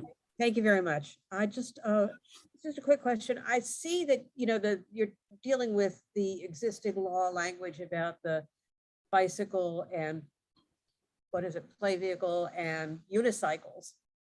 When I saw it in the title of the bill, I was wondering about the adult tricycles that you sometimes see in like senior communities where people don't have balance issues, but they still want to be able to pedal around. And my question is, do you know why that list is the way it is with just those 3 items? Well, I think actually that covers items of bicycles. And by bicycles, I know that sounds like 2 wheels, but I believe that if there was a tricycle or anything else, I think that's what's covered in the law. And we can follow up with you, Delegate Healy, but that part of the code, that's why it's covered the way that it is. And there is another section of the code that permits people with wheelchairs and assistive devices, as you're describing, to utilize sidewalks. Thank you very much. Okay, and what appears to be the last question goes to Delegate Clark. Thank you, Mr. Chairman. Delegate, on sidewalks that are on the side of state roads, are they I assume that they're controlled by the state government. So, and are you saying that unless they make a decision to post them as not being able to ride a bike on them, it would be legal with your bill? I believe the answer is yes, and only because, again, I am falling victim to your Wi-Fi is insufficient here in my office. But I saw one of my panelists shaking their head, Mr. Feldmark. I don't know if he wanted to weigh in with anything as well, if I may. Josh? Yeah, I'd have to check. I'm not sure that that point is true, that sidewalks on state roads are controlled by the state. I think they're actually controlled by the county. Okay, and the next question is if there is an existing bike lane on the highway. I mean, in Calvert County, we have one main highway. And if there's existing bike lane on that highway, then would the sidewalks automatically not be, people not have the ability to ride on that sidewalk? No, they would still have the ability to ride on the sidewalk under this law, unless Calvert County Under this bill, they would still have the ability.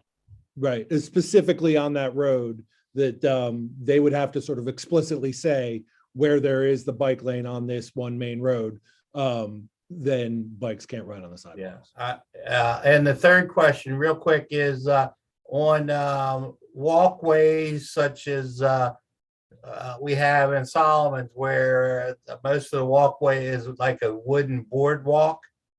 Would that be considered sidewalks?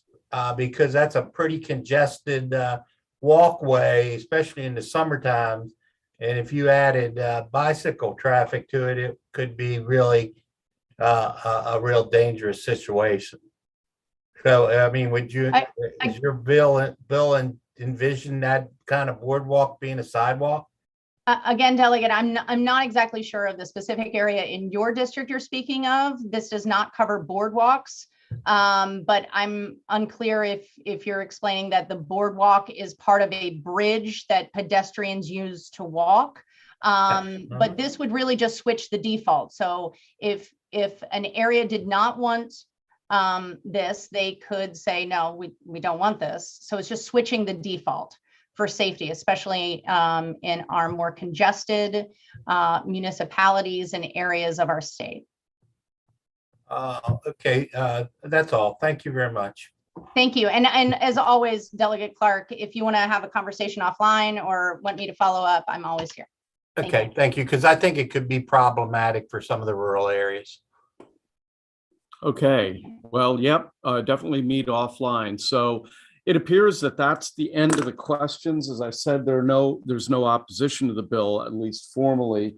So Delegate Jones, D. Jones, you're free to go. See you soon. And the last bill of the afternoon will be House Bill 1150. Hopefully Delegate Jacobs will have a more stable internet connection this time. Jay, can you hear us? Yes, sir, Mr. Chairman. I hope it works. It's, 2 to 3 times a day I lose my internet service, and I'm hooked into a docking station, hardwired in, but there's something going on. It's a conspiracy. It's something going on over here on the south side of the building. That's all I'm going to say. Just pull out the tinfoil hat. I've been looking for it while we've been on this last bill hearing, but I haven't found my hat, but I'll find one before tomorrow. Anyhow, appreciate the patience, and I'm here today, Delegate Jay Jacobs, to present House Bill 1150, vehicle equipment, highway maintenance and service, green flashing lights. Today, I'm presenting HB 1150, a bill that adds the use of green flashing lights simultaneously with yellow or amber flashing lights for use on the highway maintenance and service equipment vehicles. This is a public safety bill that's not a mandate on state or local jurisdiction owned vehicles.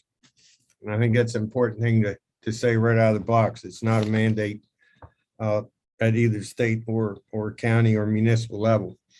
The increase in vehicles and traffic flow on Maryland roads has put the Maryland Department of Transportation, local government transportation workers, and those contracted to do that work at greater risk of being involved in work zone vehicular accidents. One of the most observable changes over the last decade is the increased equipment and use of amber warning lights on vehicles that are not directly involved with MDOT functions on or alongside the roadways. The use of amber only by such a variety of vehicles increases the risk of the motoring public becoming subconsciously indifferent to their use. The issue of the amber-only warning lights for MDOT vehicles and the unintended negative consequences due to their prevalent use has gained national attention. 12 states have gone to an amber or multiple lighting schemes on their vehicles. All states report increased effectiveness to varying degrees. Given the designation of certain warning light colors to specific uses in Maryland vehicle law and the assumed willingness to expand the use of those colors for the same reasons as amber only, the use of that light color that is not in frequent or widespread use would be the best practice.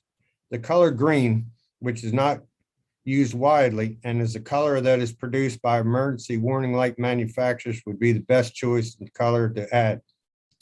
In addition of green flashing lights to service and maintenance vehicles which are performing work on or alongside roadways has been shown in 4 of 12 states that were studied or that have implemented this to increase distance perception of stopped or slow moving vehicles, as well as compliance with specific work zone warning signage.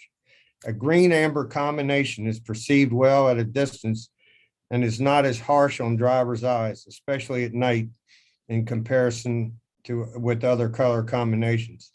An additional consideration is that a green amber combination that is reserved specifically for transportation service and maintenance purposes would aid in the designation of vehicles and processes that are specific to highway maintenance activity.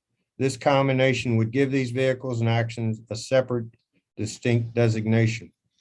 And finally, Mr. Chairman, this really would kind of complement the laws that we passed recently, the move over laws.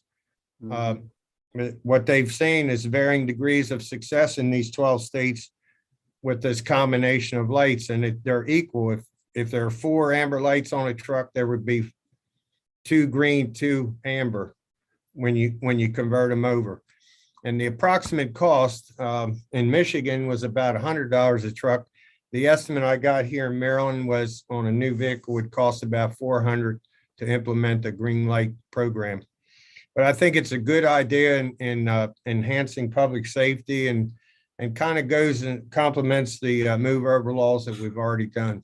So with that, I turn it over to the next one to testify. Okay, thanks, Delegate Jacobs. Next person signed up is Michael Mikulski with MDOT SHA. Mr. Mikulski, welcome to the committee. You have 2 minutes. Thank you. Good afternoon, Chairman Barbet, Vice Chairman Stein, and members of the committee. For the record, my name is Michael Mikulski. I am the Director of the Office of Maintenance for MDOT State Highway Administration. Thank you, Delegate Jacobs, for introducing House Bill 1150. And I'm here to represent MDOT SHA in strong support of the bill, as it will increase safety for Maryland's highway maintenance workers and roadway users. As Delegate Jacobs mentioned, House Bill 1150 would authorize, once again, not implore, but authorize the use of green flashing lights in addition to yellow or amber. Currently, MDOT SHA uses only amber lights on our highway maintenance vehicles. And over the years, we've seen an increase in the use of flashing amber lights on a multitude of vehicles. And we believe that this has decreased their effectiveness, alerting motorists traveling through work zones and in inclement weather. So the use of green flashing lights, as Delegate Jacobs mentioned, 12 states use different colors. That includes green, red, and blue. We didn't want to go with red or blue because of fire and police, respectively. Green flashing lights are in use in Missouri, Ohio, Michigan, and New York. And studies have shown that drivers are 20% more likely to take action when they see a green-amber combination versus amber only, and that they, on average, take action 750 feet in advance of the obstacle or the vehicle flashing the lights, as opposed to 600 feet with amber only. I'm hoping that you have MDOT SHA's written testimony in which you'll find examples of both the amber and green, and a schematic of where the vehicles would, where the lights would be placed on the vehicles. Lastly, safety is MDOT-SHA's #1 priority, and we strongly believe that House Bill 1150 will serve as an additional tool to protect not only our roadway users, but the entire transportation workforce. And for these reasons, we respectfully request this committee to grant a favorable report. Thank you. Okay, thank you. Let's go to the final witness in favor of the bill, Michael Sakata. Michael, welcome to the committee. You have 2 minutes. Good afternoon, Mr. Chair, Mr. Vice Chair, and members of the House Environment and Transportation Committee. Thank you for the opportunity to testify today. My name is Michael Sakata, and I'm President and CEO of the Maryland Transportation Builders and Materials Association. MTMA has served for the voice of Maryland's transportation construction industry since 1932, and we're comprised of nearly 200 members and about 20,000 employees. I'm here to testify in support of House Bill 1150, sponsored by Delegate Jacobs and many others. You have a written testimony in your bill files, so I will speak briefly to some of the highlights. House Bill 1150 is a straightforward, common sense safety measure that allows highway maintenance and service equipment vehicles to display flashing green lights in conjunction with flashing yellow lights when in process of removing snow or protecting highway maintenance workers. MTMA strongly supports the legislation because it will improve the overall safety on Maryland's roads for the safety of the highway workers, the safety of everyone in passing vehicles, and the safety of any nearby pedestrians. Other states, as we talked about, folks talked about, have concluded that flashing green lights act as a better mechanism of alerting the human eye to potential hazards on or near the roadway due to the higher degree of contrast they present. And as a result, motorists would be able to detect the roadside hazards sooner, giving them more time and distance to safely move around the vehicle and any nearby highway workers. Our employees risk their lives day in and day out to build, repair, and maintain the roads that keep Maryland's transportation infrastructure moving. So we need to do everything we can to protect them. I appreciate your attention and to my testimony and to this very important issue. For these reasons, MTMA respectfully request a favorable report on House Bill 1150. Thank you. Thank you very much. We have a number of questions. The first goes to Delegate Frazier Hidalgo. Thank you, Mr. Chairman. This question is for MDOT-SHA. I just haven't heard this in a while, so I want to make sure I completely understand. You guys are testifying, MDOT-SHA are testifying in favor of a bill. You're in favor of this bill? That is accurate. Thank you very much. Thank you. Shocked, huh? Shocked, indeed. Okay. Next question goes to Delegate Saralov. Thank you, Mr. Chair. So in the other states where this has been used, has there been any consternation or confusion with respect to first responders? And along those lines, Delegate Jacobs, have you heard from any of our first responders? What do they think about this bill? I have not heard from any first responders. And I was on an ambulance crew for 15 years on emergency vehicles. And, you know, what happens when you get on the scene of anything and all these lights are flashing, people just kind of get like staring at them and they don't know where they are on the road. I mean, you got to literally be wearing all kind of reflective stuff to keep from getting run over. And this changing the light scheme on you know, basically service vehicles and state highway maintenance vehicles, it changes that perspective enough that people aren't complacent about it. And I think they pay a little bit more attention. It makes really good common sense to me, having been involved with the, you know, being on the side of the road on scenes where the public just kind of loses perspective and they're so involved with, you know, looking at trying to see what's going on. They're not paying close enough attention. And I really believe that this combination has proven, and other states that have done this have said they've had varying degrees of success, but I've not heard, to get back to your original question, anything from any emergency responders. I can only tell you from my own personal experience. Okay, great. Thank you. All right, and perhaps the last question goes to Delegate Healy. Thank you, Mr. Chairman. Delegate Jacobs, I have a couple questions. In the past, we've had bills where people have wanted to paint certain areas with green paint, and we were told the U.S. highway system didn't recognize green as a color that was safe for people to use. Is there anything in federal standards about these particular lights? Are they supposed to be a certain shade of green? I mean, there's a lot of different shades of green, so something that would stand out more than another one. I mean, is there some kind of national standard for these lights? To be honest with you, I don't know the exact answer to that. What I've read on this and what videos I've seen, I actually had a video I could have shown today, and I'd be glad to do it in subcommittee. The green lights seem to be the same because they're manufactured by the companies that make emergency lighting for all vehicles. So I would assume they're probably making that one color green. I mean, all the videos I saw and what I've seen and read, it didn't say anything about varying colors of green. And just a follow-up, I understand that you're talking about having the amber and green on the same vehicle, right? Yes. Two colors. They have to be, also they have to be equal. So they can't be more of one than the other. So if it's 4, it's 2 and 2, or if it's 6, it's 3 and 3. And is there other cases where 2 different colors are being used? Like, I know we have white and another color for some. Well, emergency vehicles are red and white, and police cars are blue and red. They're if you're involved in emergency vehicle activity, you know what they are by what colors they are.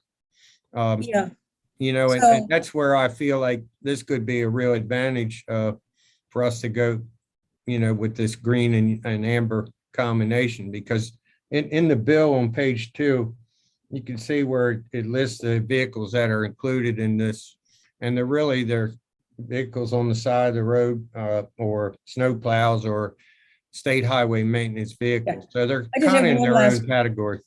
Yeah, I just have one last question.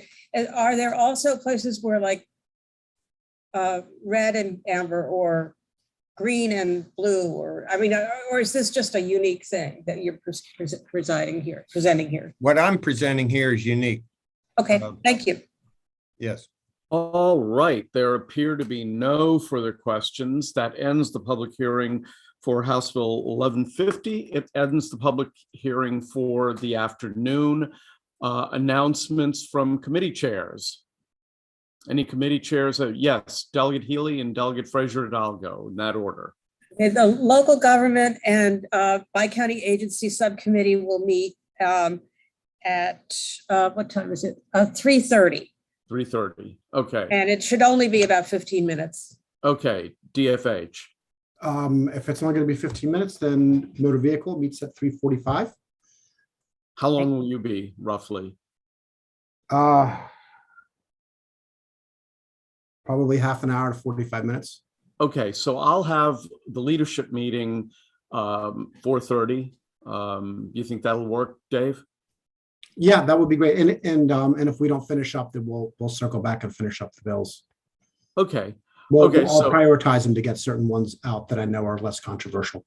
Okay, and we will have our leadership group at 4:30. Any other announcements from any other members of the committee for the good of the order? All right, just to remind you all, tomorrow hopefully is going to also be a relatively less stressful, well, it's got to be less stressful than last Friday. It's going to be a less stressful public hearing, and then immediately after that, we're going to have a big ass voting session. So lots of bills, and I'm live streaming, aren't I? Oh well, I think the public after everything that's happened over the last 10 years, I think the public can handle it. So in any case, that's it. And so